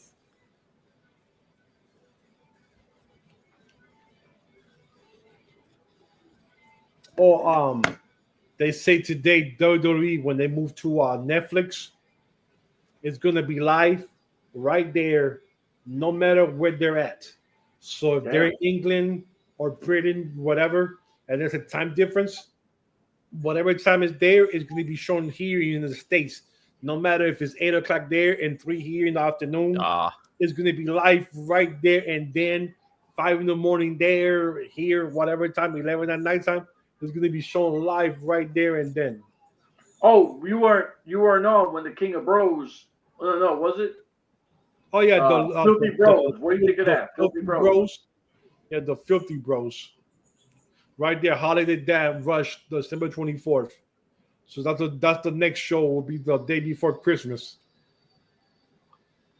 But how do you like the Filthy Bros? Dude, that's the dumbest shit I ever heard. And how the fuck did it just happen? I don't get it. Like, how did this shit just happen like that? Anyway, here's my bathroom break match. I shall return. Not long. Actual bathroom break. All right. So they mentioned that today that it's going to be like live, no matter wherever they are in different country, whatever time it is there. It's going to be here 5 in the morning, midnight, 3 in the afternoon. So we're going to get WWE Raw, Live, and SmackDown from any country at that same time. I mean, I dig it. It's a smart play. Yeah, that's crazy right there. So that means they're going against AEW because AEW mentioned that once they go to Max, it's going to be shown on Max simultaneously how they're giving it on TNT or TBS. So that's awesome. So that right there, they're going off whatever the other person is doing. Oh, we're gonna trump you. I see you. Let's go one higher. Oh, I thought the main event was going to be Riddle versus. Yeah, it is. Oh no, it's oh shit. That's right. No, that's crazy. I was expecting that to be the main event too. Only the tag team is the main event. I guess. I mean, hopefully this isn't like a super long match. Like they just let these guys kind of do what they do. Yo, you got 3 new people in here. It's Thursday night, man. Salute to everybody that's watching MLW. What up, guys? Oh, I'm about to say we're trying to hit 1,000. We're at 784. Hold on, we're trying to hit 1,000. We're at 784. If y'all could like, subscribe, all that good shit, please help us out. It helps out our platform. If you're an MLW fan, we do MLW content every week, and we talk all wrestling as well. It is what it is. On that, yo, what y'all think about tonight's show, man? Because I thought it's been pretty good outside of the Trevor Lee and Mystical match. I was expecting more from that match because I was waiting for Trevor Lee for like 2 months. So, well, I was talking to the people that just jumped in. I think it's because he's cut his hair, the new haircut just messed him up. He's Samson. Yeah. Hair was the source of his power. Yeah, exactly. He went from being a caveman to a regular little rascal-looking guy from the Rascals. He was like a little baby alfalfa and shit with that hair. Here we go. I thought this was going to be the main event. Obviously, it's not. Well, the tag team because the guy is the MLW champion, so he'll go last.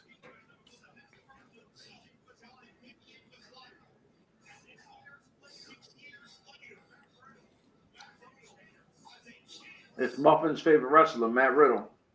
Yeah, right. Muffin's favorite wrestler, Mr. Saint Laurent. This is your faction, right? Not my faction. Muffins was on that WTF for life. Yeah, I was when Dave Boy Smith was here. And now he's down in Japan kicking people's ass out there now. So hold on, for the 5 people that jumped in, like I said, it's a Thursday night. Salute for fucking with us real quick. Yo, what do y'all think? Y'all think that Matt Riddle has a chance to actually lose his golden ticket to Dijak? Or do you think it's going to be some bullshit where, unfortunately, corny-ass Matt Riddle wins? Because I think right now, the momentum, I think that Dijak has came in with, he's been just destroying cats. So I would have Dijak take the golden ticket, tell Matt Riddle, go play in TNA's yard, deuces, king. So that's just me, though. Gentlemen, talk to me. We got 5 people in the building right now. Salute to all of them. I hope y'all subscribe. We're trying to get to welcome.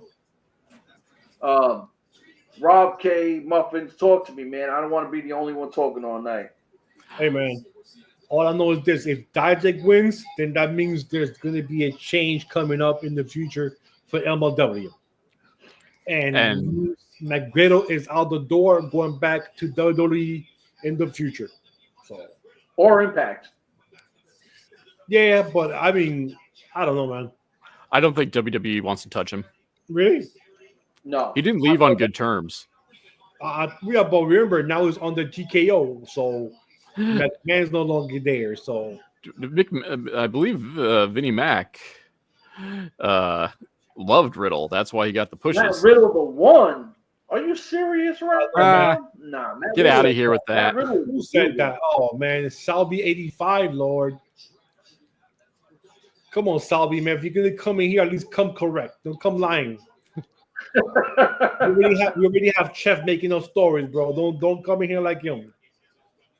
See, my man John came in right, though. Look. Dijak, baby. I sadly think Riddle is probably going to pull it off. However, I do think the odds of it happening now are like 50-50. It is a coin flip but I'm hoping Dijak. My heart says Dijak. Well, I'll be shocked if Dijak wins, to be honest. So, nah, no way. Dijak is taking this. Well, bro, that's like, I mean, but they throw in the stipulations, and like ultimately they end up like meaning nothing, like the Mystico match. Yeah. And Riddle has already put on his golden ticket once before, and won that match, which I figured he would because he was against Lawler, I think. Lawler, yeah, his tag team partner now. Yeah, his new BFF. But Dijak just came in with listen. Yeah, obviously this guy has a fan base. Let's not try to act like Matt Riddle don't have a fan base. But Dijak came in and his buzz, yeah, he's the new guy, but his buzz has been crazy when he comes out. People, like, they dig this dude. I'm just saying, man, tonight's crowd, I don't like it. The last couple of shows where they've been at, the crowd has been crazy. Well, this is one of the reasons we were excited for them leaving New York. Dude, I hate when they come to New York and Philly. Yo, hold on. I'm trying to talk to Salvi real quick. Who you got as a beast, Matt Riddle or fucking Dijak? Now, we obviously know Matt Riddle does MMA and motherfuckers will fight for real, but this is wrestling, right? Like, anybody's a beast in wrestling. MLW should stop coming back to New York and Philly. Please. Enough. You think the crowd is that dead? I can't hear it. I have no value. Dude, you see the crowd doing anything? I'm not paying attention to the crowd. I'm watching they brought in a Eric Bischoff crowd who doesn't like wrestling. Look at the crowd. Look at the crowd. Oh, my God. Salvi, you bought in. You're drinking the Kool-Aid, baby. You're all in on fucking McGriddle. It's all right. It's all right. You can be all in. Here is a safe space. It's a safe space. Oh, I'm judging you. Listen, even though we don't agree with Salby 85, this is a safe space. Listen, if you're new to what we do, we barely agree on shit. If you're an MLW fan, if you're an MLW fan, we got mad MLW interviews. We talk MLW exclusively. We do talk other wrestling as well. Muffin's got me talking everything else, but let's rephrase that. We talk MLW stuff when they actually do something. Oh yeah. And then because they don't do shit all the time, we talk everything else. But we got interviews with Contra Unit guys. We got interviews with Alec Kane, 5150. We got mad interviews with MLW talents. If you really fuck with MLW like that, they love us. He's the guy. Why hate greatness? Because it's not about hating greatness. Because he's not great. It's not about Salvi. It's not about hating greatness. It's kind of like, look, how many people? Michael Jordan is the greatest of all time, and Matt Riddle is not Michael Jordan, right? But I'm just in reference because I'm a sports guy. Michael Jordan's the greatest of all time. How many people hated Michael Jordan, right? But anyone who was a real fan of the sport, thank you, appreciate it, Salvi, much love. Anyone who's a fan of the sport should love the fact that they can watch a real talent like that. I'm not saying Matt Riddle is not a great talent. I'm not. I just don't think he's as good as people hype him. And if you're a fan, salute, like what you like. Never ever change what you like because some random people don't like something. That's your opinion, and your opinion is what matters. We just come on here and talk shit because Riddle just turned into Hogan. Fuck this shit. He got suplexed and he got up like nothing ever happened. Must have got his uppers. Yeah.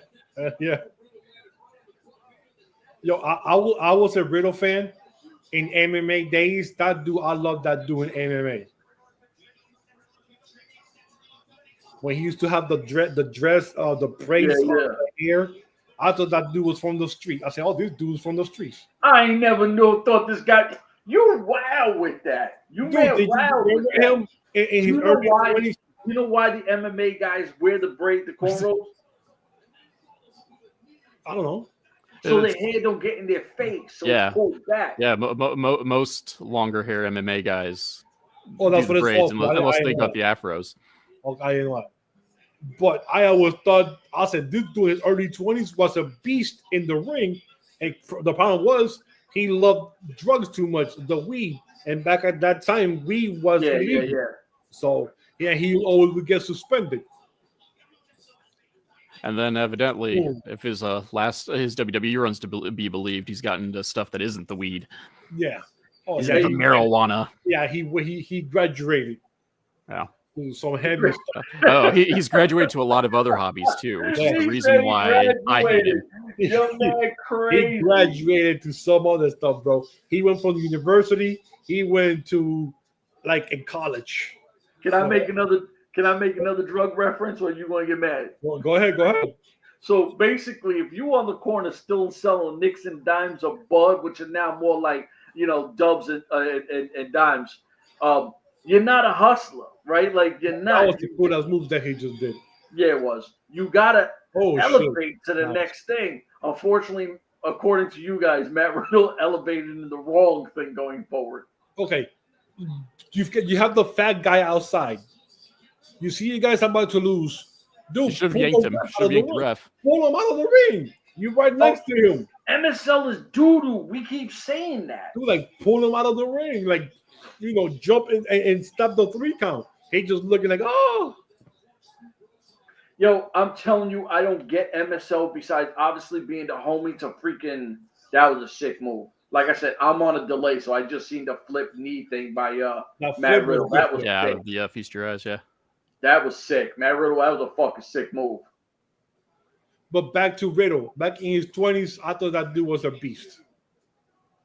Oh, no. Matt Riddle fucking UFC was nice. Yeah, back in the MMA days when it wasn't famous yet. It wasn't that famous yet like it is now.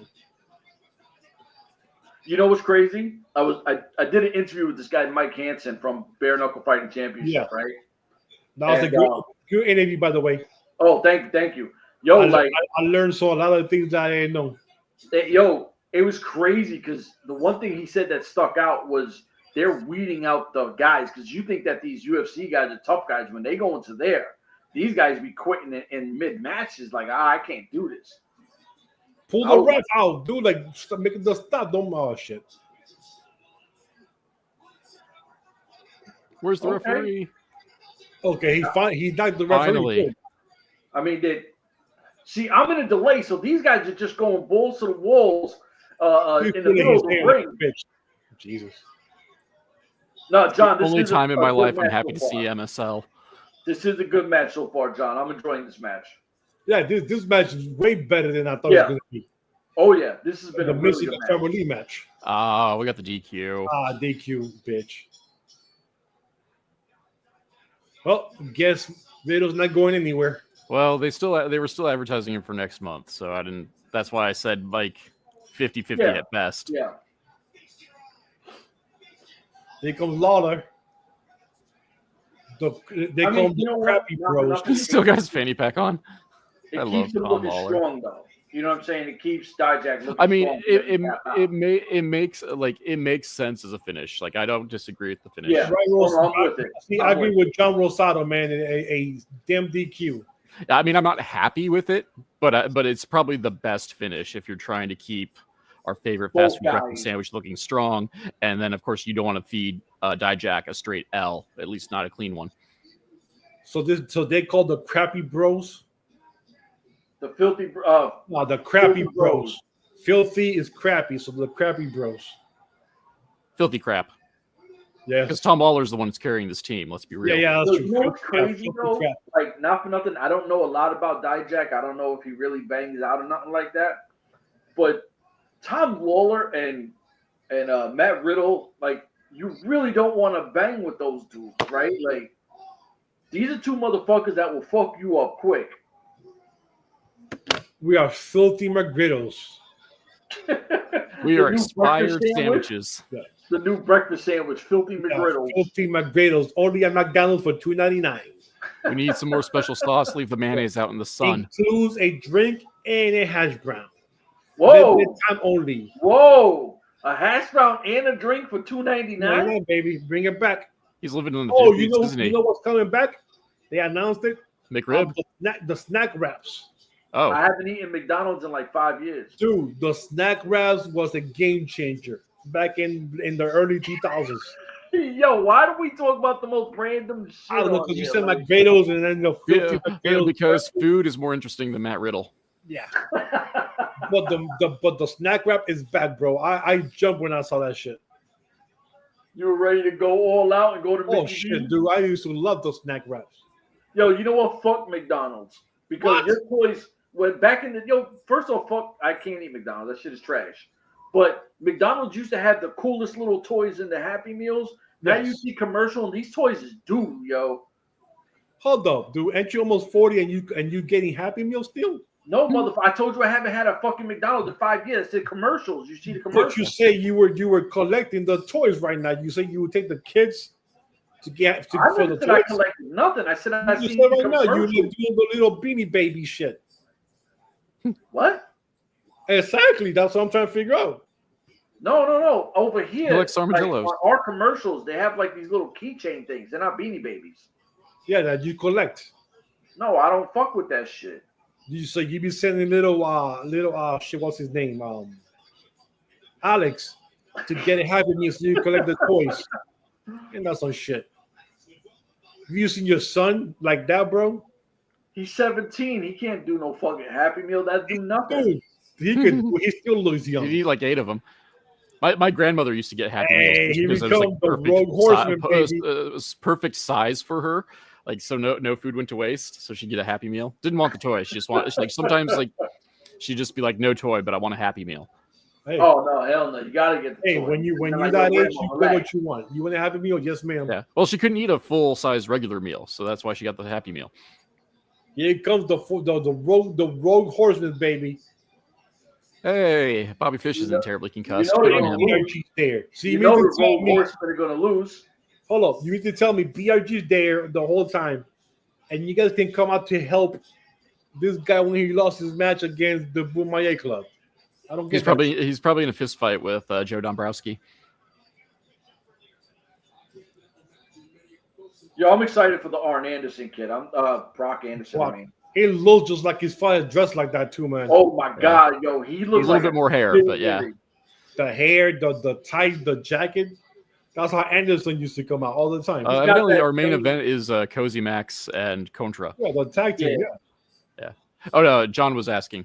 Yeah, John was asking in the comments. Yeah, John's gonna be the tag team guy because the Japanese guy has the title. So, well, I don't think that's necessarily the reason because Kojima hasn't been main eventing much of anything in MLW, which he should. He's the champion. Why isn't he main eventing? Oh no, we have to give it to Mystico to have 45-minute long snooze fests. Usually, tonight was an exception. Now here comes Chell's favorite actor in the whole wide world, Matthew Justice. Ray. That ain't my favorite actor. Your favorite actor? You do what? You praise that guy every time we do a show. That guy's the best actor in the world. That guy deserves an Emmy, a Oscar, that's what you be saying. That's because we're fucking around talking wrestling. My favorite actor is Denzel Washington. Dude, stop lying. Look at that. That's your I'm just glad that Justice finally got rid of the dead weight that was the one called Manders. He finally took my advice. It took him nearly a year to do it, but he took my advice. You got robbed by him. Stop playing. Word up, you did get beat up in a toilet in a bathroom. In a bathroom. He sucker punched me. Dude, he violated you. Remember the digital what was his name? Humpty Hump? Hump. From Digital Underground. Yeah, and then you get doing in the Burger King bathroom. That's where he got robbed at, in the Burger King bathroom. What, man? Burger King is upscale compared to the Bluegrass Community Center. He's got a fucking candle stick with Christmas lights. Oh yeah, he's all ready for the holiday season. Gotta do it. Well, I'm actually glad that Justice stayed. Oh yeah, this is spin the wheel, make the deal match. On a t-shirt. Forgot about that. It's gonna fall on New York Street Fight. I hope it's a cage match because I don't see a cage anywhere. It's gonna fall on New York Street Fight. Yep. There it goes. Hello. I mean, that was really the only match that made sense. It makes sense. They're in New York. He already brushed shit outside. Yeah, and it's Matthew Justice. They like to let him run around the building. You know, Hauser can't wrestle for shit. So I was saying that, I don't know if you were on. I was saying that when me and Rob was talking, that I was excited when he came to MLW and that quickly faded. Right? I was like, oh, dope. I know he trains and whatever, but I was like, eh. But I've always been a fan of Matthew Justice since he came into MLW. And to me, this doesn't help him out at all. Really? I mean, this is kind of like a random ass match in general. I don't like this is probably going to be like your feel good babyface match at the end. Like, yeah, because there's moron. Yeah, they'll give Stingray the win. Hold on, John. Where are you from? Because I'm from Queens, New York. And if you anywhere really from New York City, not New York. If you're from New York City, I'll give you side streets and all that. He's from Jersey. Nah, he just said he's from New York. He said, I'm from New York. So I want to know where's he from, because I'll give him side streets and everything. New York is the worst city in the whole United States. You live in the state of New York. That's how he knows, firsthand experience. It ruins the rest of the state like Chicago does the rest of Illinois. I've been to New York. There's garbage everywhere. There's still garbage everywhere now. Brooklyn. All right, what part of Brooklyn? Because back in the days when I was young, I used to work in KB Toys on Myrtle Avenue. I used to take the M train, the R to the M back in the days. I fuck with Brooklyn. My man K, God bless the dead, is from Marcy. My bad. I'm not trying to turn it into a New York podcast, but when my New Yorkers are on here, I got to talk to my New Yorkers. You know what I mean? I'm still waiting for that meteor. Salute, John. Brooklyn, baby. Never run, never will. You know I know about that Crooklyn shit right there. I'm also showing my age. You don't know shit about Brooklyn. Are you fucking crazy? I chilled in Brooklyn heavy. I played ball all over New York. Whatever.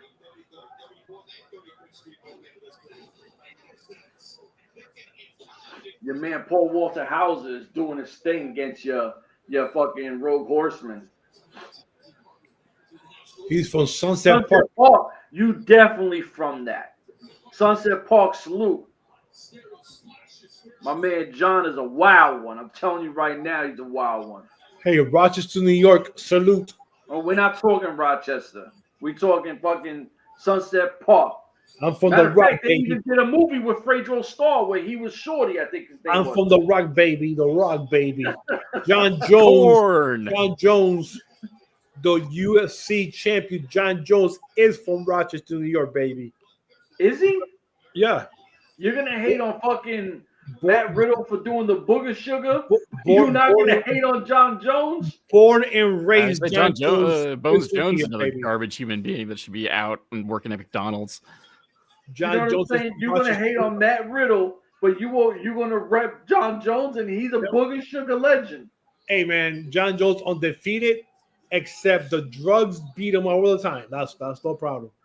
All right. So anyway, talk to me about this tag team match. Hey, bro, he's 30-0, but he's 0-3 against drugs. Why are the Andersons walking away like cowards? Because they're chicken shit heels. Yeah, exactly. Don't help him out, Rob. Don't do that. Don't throw the assist to him. It's not being healed. It's called they're getting their stuff together. Look at the Christmas lights. Do you really want to listen to his mental gymnastics? Maybe I'm saving us. They're getting themselves together. They're gonna plan. They're out there. His answer is going to be to start singing "Rock the Cabbage." Rock the cabbage, rock the cabbage. Best song ever. What is that? What, the cabbage? No. What is the chocolates? They got candy. He's got a tin of candies or a tin of cookies. Bang. Okay, now they're really putting the beats to your people.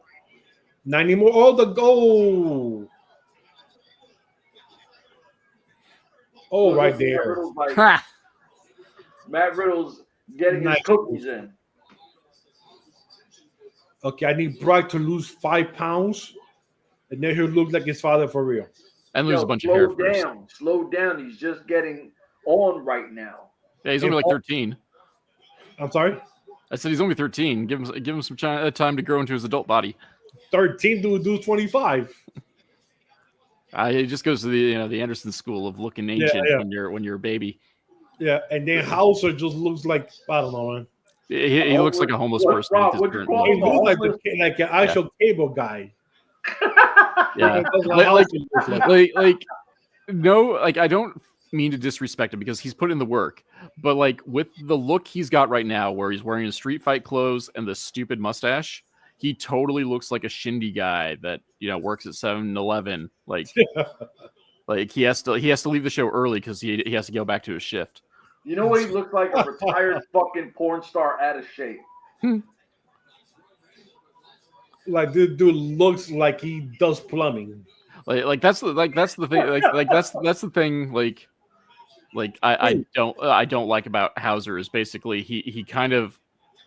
Yeah, he has the look where it makes it look like anybody can get in the ring and do this. And don't get me wrong, he's trained, like he's put in the work. I'm not going to disparage him, but just the fact that wow.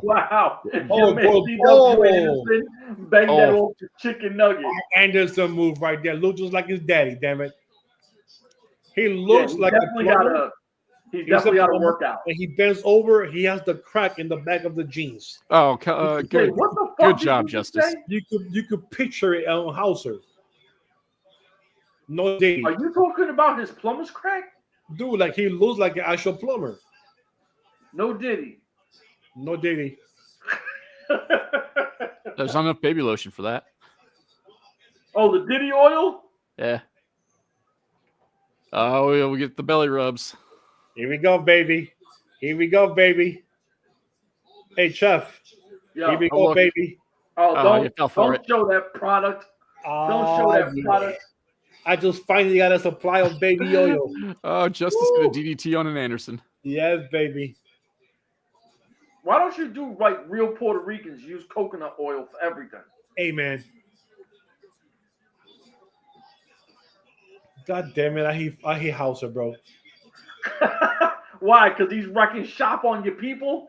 Because how Rob K said, like he gives hopes to people like myself who are fat that we could go in there and wrestle. The only reason why Paul Walter Hauser, yeah, he put the work in and all that, but the only reason why he's allowed in the ring is not because of the work he put in, it's because of his like fame. Yeah. Exactly. Oh yeah, it's a PR move. Yeah. Exactly. And he brings eyes. The only guy he bring is Chef. I mean, you act like I'm the biggest Paul Walter Hauser fan. Huh? You act like I'm the biggest Paul Walter Hauser fan. Dude, ain't nobody fan of Hauser.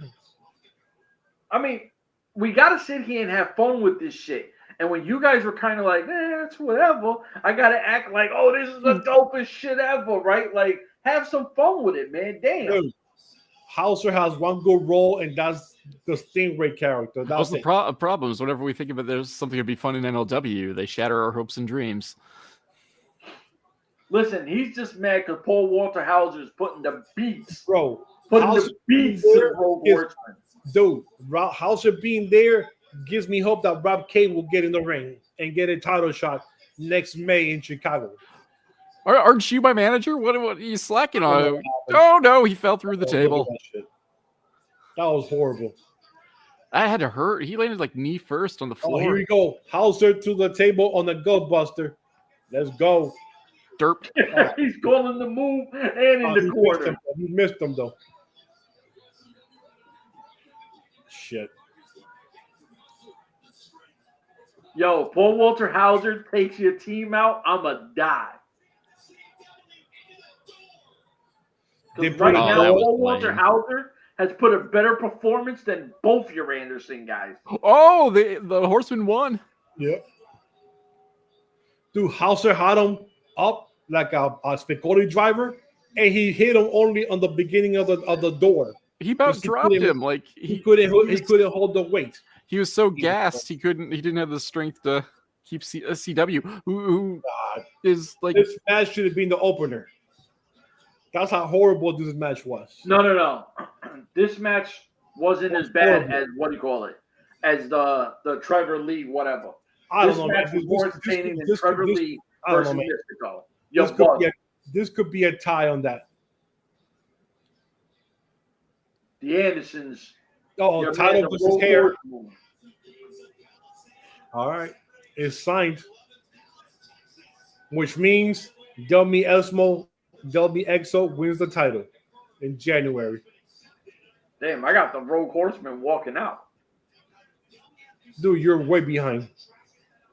And I don't want to mess with it, right? I don't want to try to mess with it and nothing like that. So I don't know how the hell BRG gets in the Gravity Gamble match. He won his last match. Yeah. Trevor Lee's the one I question. Yeah. But I'm happy that there's not one Mexican guy in this match, so I'm happy with that. See, I just want Delmi to look like an Azteca person. I don't want this is Riddle, Kojima for the championship. This is when Riddle wins the title. Unless we get rid of the Japanese guys once and for all. Unless Tom Lawler interferes. Yeah. I say unless he's signed somewhere else. All right, so listen. Gravity Gamble match. We could talk this right now while nothing's going on. Who y'all got? Because I'm gonna pick BRG. Actually, I'm going for Cruel. Yeah, I think they'll give another shot to Cruel because he lost his last match with Kojima via DQ, and he has issues with both Kojima and McRiddle. BRG has an issue with Contra, so that's still going to be going on. I mean, Akira, my club, so that's still going to be going on for a while. Sorry. I don't see Matthew Justice because he already has the title. Yeah. So Trevor Lee is not going to win. Yeah. But how come y'all didn't say your man Akira? It's between Dijak How come you didn't say your man Akira? Because I don't see them doing another good guy versus good guy thing so fast. So it's Akira versus Cruel, and like you said, Cruel needs to get this title back and get away from Riddle after in April or whatever.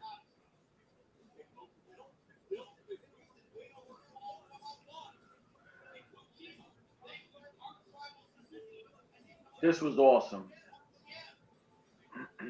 I mean, y'all gotta admit, it's still I'm biased because I'm a fan of Suzuki, Contra. but Suzuki being not only in MLW but a part of Contra Unit is fucking dope. Yeah, and you called that too. Yeah, I did.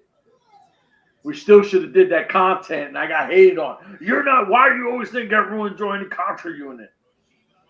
Because you think everybody's always joining Contra Unit. Only the people I like. Oh, stage dive. Jesus. Akira just jumped. Damn. Akira, I'd like to see do something. Dude, you got to catch up because some shit just happened in the back. Yes. Contra was about to jump. I don't need. I mean, if something happens, just talk. I'll be on the Contra was about to jump the guys in the back. Then Akira came out and jumped the guy like with stage a chair. dived with a chair. Yeah. See, I don't know. For some reason, I want to see. Where's the bread?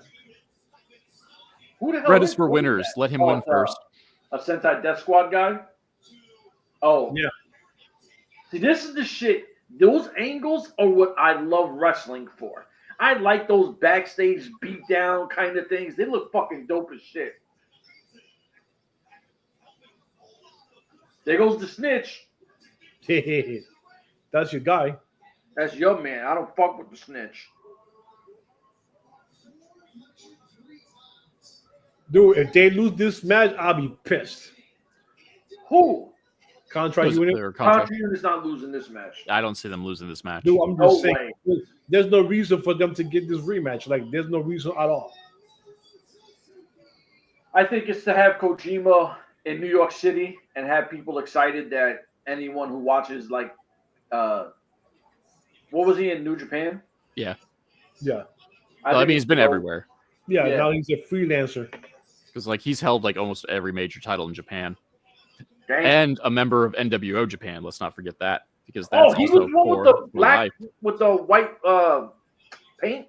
No, he didn't get painted. He was just Satoshi Kojima, young boy. Wasn't there a Japanese guy or a Chinese, Korean, whatever, who had black? Muda painted the NWO stuff on his face. He's part of NWO That's Japan. what it was. That's what it was. And Masahiro Shono, NWO Sting went to Japan. Michael Wall Street, before he technically got fired from the NWO, was part of NWO. Actually, I think he still stayed part of NWO Japan. That's my boy. Yeah, Wall Street. That's my boy Quan. Yeah. Oh shit. He was part of the regular NWO for 10 minutes before that's right. Yeah, that's right. See, that's the part where I disagree with people. I think that's when the NWO jumped the shark, is when J.J. Dillon said that Big Bubba Rogers and Michael Wall Street couldn't be in the NWO because of their WCW contracts. Because I thought that technically just like neutered like the NWO if people like would bother to think things through. Bubba would have been not for nothing. Like Bubba would have been a massive addition to the NWO. Bubba was for like 10 minutes, and then JJ fired him from the NWO. He had to go back to WCW. And then he left, right? Oh, he stayed on for a couple of years. Oh, he did. Okay. Actually, my favorite thing is Mike Rotunda. So he got fired. He got fired from the NWO, and so he decided he was still anti-WCW, but he just couldn't be part of the NWO. So he'd come down to the ring with the T-shirt with the WCW logo crossed out. So he was still anti-WCW. He just couldn't. He just couldn't represent. I'm glad I'm 52 because I forgot some of those things because I do not want to remember. Oh, this is why I'm the Joe Monroe Show trivia champ. Because this stupid shit. Suzuki. You should put your hat on when you say stuff like this. Yeah. The hat is for upstairs though. The cone hat. Yo, Suzuki's the man, and not for nothing. Like, I'm not trying to change the job talking about, but like as a young guy like Okoro Kwan, your tag team champ is fucking Minoru Suzuki with you. That's a fucking Yeah, hell of a legend. resume. Yeah. Suzuki's also a fun Instagram follow if you guys don't follow him. Oh, I do Yeah. for sure. I just think it's funny that he's like almost like a legit murderer, and his Instagram is like all like fashion stuff. Like, look at my socks. I think I follow 5 wrestlers: Jesse Goddard, Bram, Alex Kane, King Fatboy Papa Wesco, and Minoru Suzuki. Papa Esco. That's it. No. I'll follow everybody on Twitter. I'm not good with the Instagram. Like, I'm trying to get better, sort of slowly. But I fucking hate Twitter, and the only reason why I do Twitter is for my sports podcast. And I'm like, I fucking hate Twitter. Yeah, I am very slowly migrating to Blue Sky. It's a little less toxic. Yeah, I heard that Blue Sky thing. I have no idea, but it looks just like Twitter. Oh no, it's Twitter with a better atmosphere. Okay. Well, see, me, I love the toxic stuff, so I stay in Twitter. Because I love when people go after me, especially in the wrestling section. I love it because I be like, dude, that's all you got? Well, we come with better stuff. And then I give them stuff like, you could have said this, you could have said this. And then after like 2 minutes, they stop, like they go away. Like, dude, don't go away now. I'm giving you ammunition for you to throw at me. What happened? And the other like benefit of Blue Sky is that Twitter will throttle outside links. So like they actually use an algorithm. Blue Sky doesn't have an algorithm. So what you post will show up when you posted it on all your followers' feed. Like your post won't magically be like hidden away somewhere or boosted because you paid $7 a month. Like if you post it, it's posted. Doesn't matter if you have a link to the outside world or if you're just uploading directly to Blue Sky. Whereas Twitter only benefits you if you upload directly to Twitter. Now, Blue Sky, is there a lot of people there now, or is it still yeah. It's like they gained a shit ton of people like after the election.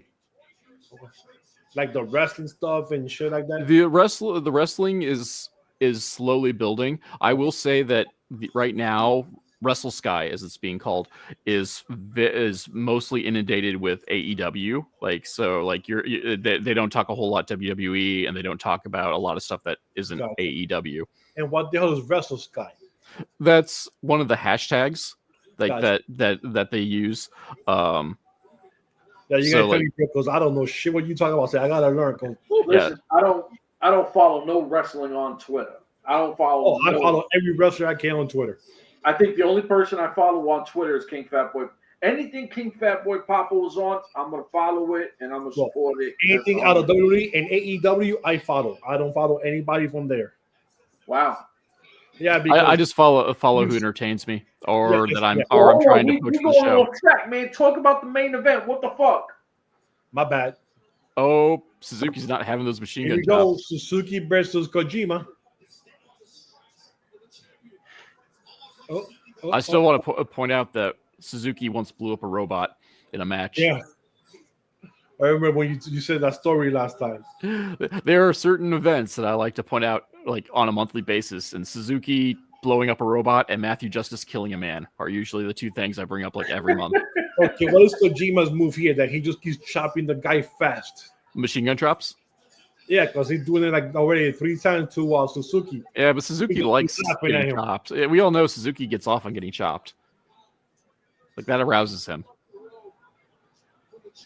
I think the rule is you have to chop him until he's ready to be done. I can't believe he used to be a UFC fighter when UFC started. Oh yeah, yeah. Suzuki. Well, they talked about the 15 years, the UWFI, and Suzuki was one of the guys behind that as well. Like he was there for like 15 years, man. Like from the beginning. Oh, Cutter, badass. When UFC was nothing, because I didn't know shit about UFC back in those days. I love Suzuki because him and I share a lot of like wrestling philosophy of like that wrestling is variety and we need to celebrate the variety. There's a spot for a little bit of everything, and if you just try to be one if you try to be everything, you're going to fail. But if you find your niche, like there'll always be a spot for you, whether that's going to be the MMA guy or the comedy guy or whatever. Well, Josh thinks that the chops are funny. Like, yeah, it's one of those things. Like, I don't doubt like it hurts to get smacked that many times, but yeah, like it doesn't look like you put much force into him in the past. I would love to be Suzuki, give him like $20 and just say, please chop me. What are you, nuts, dude? I'm for real. Like, please just chop me once just to see how it feels to get chopped. And catch it on film so I could post it. I mean, if you're going to do that, do a real chopper and see next time Gary J comes to your town. Who? Gary J. He's like one of the hardest choppers on the indies. Yeah, but he's not Minoru Suzuki, though. He isn't. I've never heard of that guy then. Oh, like, yeah. Gary J chops people hard enough that I hurt watching. And it's like one of the loudest, like, physical pops I've ever heard when I watched. Like, I really, really want to get chopped once just by a wrestler.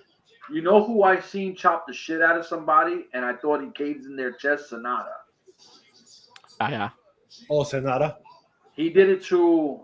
Wow, I don't remember who, but that's when he was in the Revolution with James Storm. Yeah, with James. He fucking hit this dude, and all you heard was boom, like a fucking echo through the impact zone. And I seen the guy after he showed me his chest. Yo, he exploded so many blood vessels in his chest. I was like, oh damn. So he chopped a fan? No. He chopped another wrestler. I don't remember who the guy was, but he busted his shit. Yo, his whole shit was like speckled red, like he popped his shit. Oh, hell no. Dude, they won the tag team, they won the titles.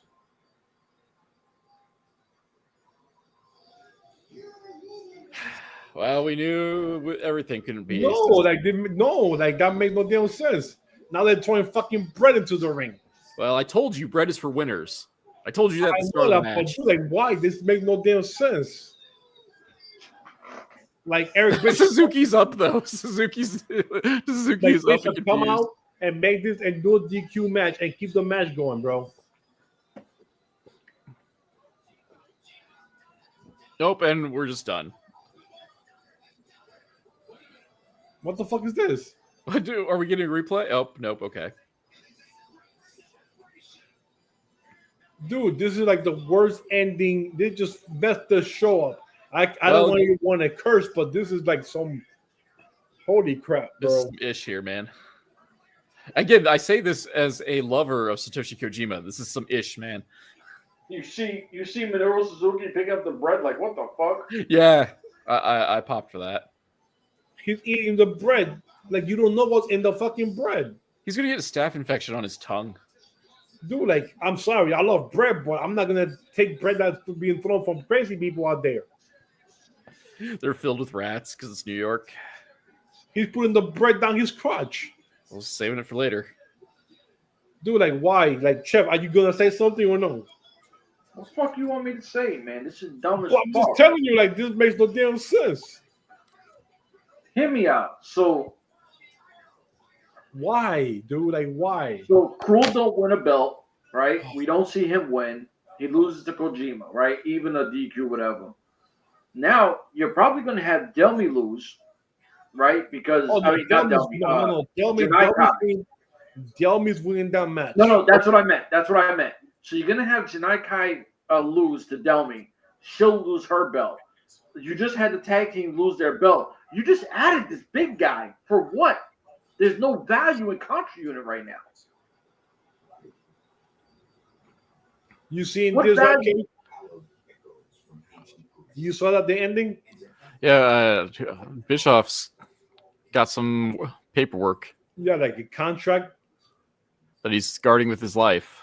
So that means he's going to come back next month? Oh, actually, for the tapings then, too. Yeah, like I said, we still got the tapings. What did he say on the phone call? Yeah, he has like some kind of paperwork contract. No, I see it. He's on a cell phone with them. Like, what's he saying on the phone call? Rob K just mentioned that. Oh yeah, I got it. I'm going to guard it with my life. Yeah, I got everything you need here. Yeah, so it could be a contract. It could be meaning that he's going to be here for the tapings, of course, and hopefully he might be here for January. But this is some bullcrap ending. I am not happy with this guys winning the tag team title because they already had the titles before. And this is one of those like little things that like come on, man. That's the problem with MLW is that like there's no like there outside of the World Championship, there's like no real divisions right now. Like everyone's kind of off doing their own thing outside of the titles, or there's just not enough people to fill up a division per se. I completely agree with you, but hear me out. You adding Baba Thunder guy or whatever his name is, you're like, Contra Unit's fucking in a good position, right? But you just took the tag belts off of them. By the next live, well, not the next live because they'll cut this up before January 11th. So the next pay-per-view of January 11th, you're gonna have the next show is December 24th. Well, which will be the tapings from now. The taped version, yeah. Yeah, so the next real live, right? The next real one. January 11th. You're gonna have Delmy go over. If you don't, I don't get it, right? Like, she's not gonna get a haircut. Unless like what happened before, they're gonna put a bunch of weave. Yeah. They're gonna cut it off at her shoulders. She won't be. Yeah. But like that won't happen either. At this point, Delmy should win. If you have Delmy go over, they have no value, and you just added a guy. So you're trying to make them look super official. But then, what the fuck do you care for Contra Unit? They have no value. They'll have value if Crew wins the belt or the briefcase and opens it, and he has the title match. Oh, so like then that will make more sense because now everybody's focused on Crew winning that belt, and you maybe will see all of them trying to get him to get the right briefcase to that, and then they'll protect him, and then that right there will make sense. Because right now, this does not make any type of sense right now, bro. Them losing the tag titles makes no sense as to why Court Bauer has a love affair with Kojima and the other guy. Well, I mean, and okay, one, I'm not going to advocate them taking the titles off of Contra to begin with, but like two, like even if you said it right now, who would you give it? Like who would you like? There's no real contenders for it. Like obviously, Cozy Max is washed, and I hate double champions. I absolutely hate the concept of a double champion. Yes. I think it devalues both championships. Yes. And then, but like really, in terms of like tag teams, there isn't a tag division. Like Rob, they just got those belts. No, as I said, I wouldn't have it. Like I don't think Contra should have lost the belts. But even if you had to do it to Contra, like what the fuck? Like what's the fuck is the point? Like period. Like Cozy Max shouldn't get the belts. Like I don't think unless we're gonna we haven't made Contra hasn't been kind of an independent threat in a while. They've been almost strictly targeting, the babyface side of the locker room. So there's no beef with the Horsemen. Like. I don't know. There's like for any of the titles, there's like no sensical way for them to for no sensical like challenger for the title where you could go like, yeah, they're going to lose it outside of like the heavyweight championship and to a lesser extent the national openweight title because anyone can go for it. There's no tag division, there's no middleweight division, and there's no featherweight division. All I know is I need to find out Kurt Bauer's love affair with the Japanese wrestlers and the Mexican wrestlers. Because right now, those are the guys who are running MLW, are all the foreigners, and you have no actual company because you're depending on all these guys to be your show. You kind of like slipped and let everything else just kind of get out of hand, where you have no actual talent in your own MLW. You are depending on everybody else to carry the show. And it wouldn't be so horrible if it seemed to go both ways. Like it's not a proper like talent agreement because no one's traveling. Like yes, Akira and Kwon got to do a one-off at CMLL. That's like one-off. That's it.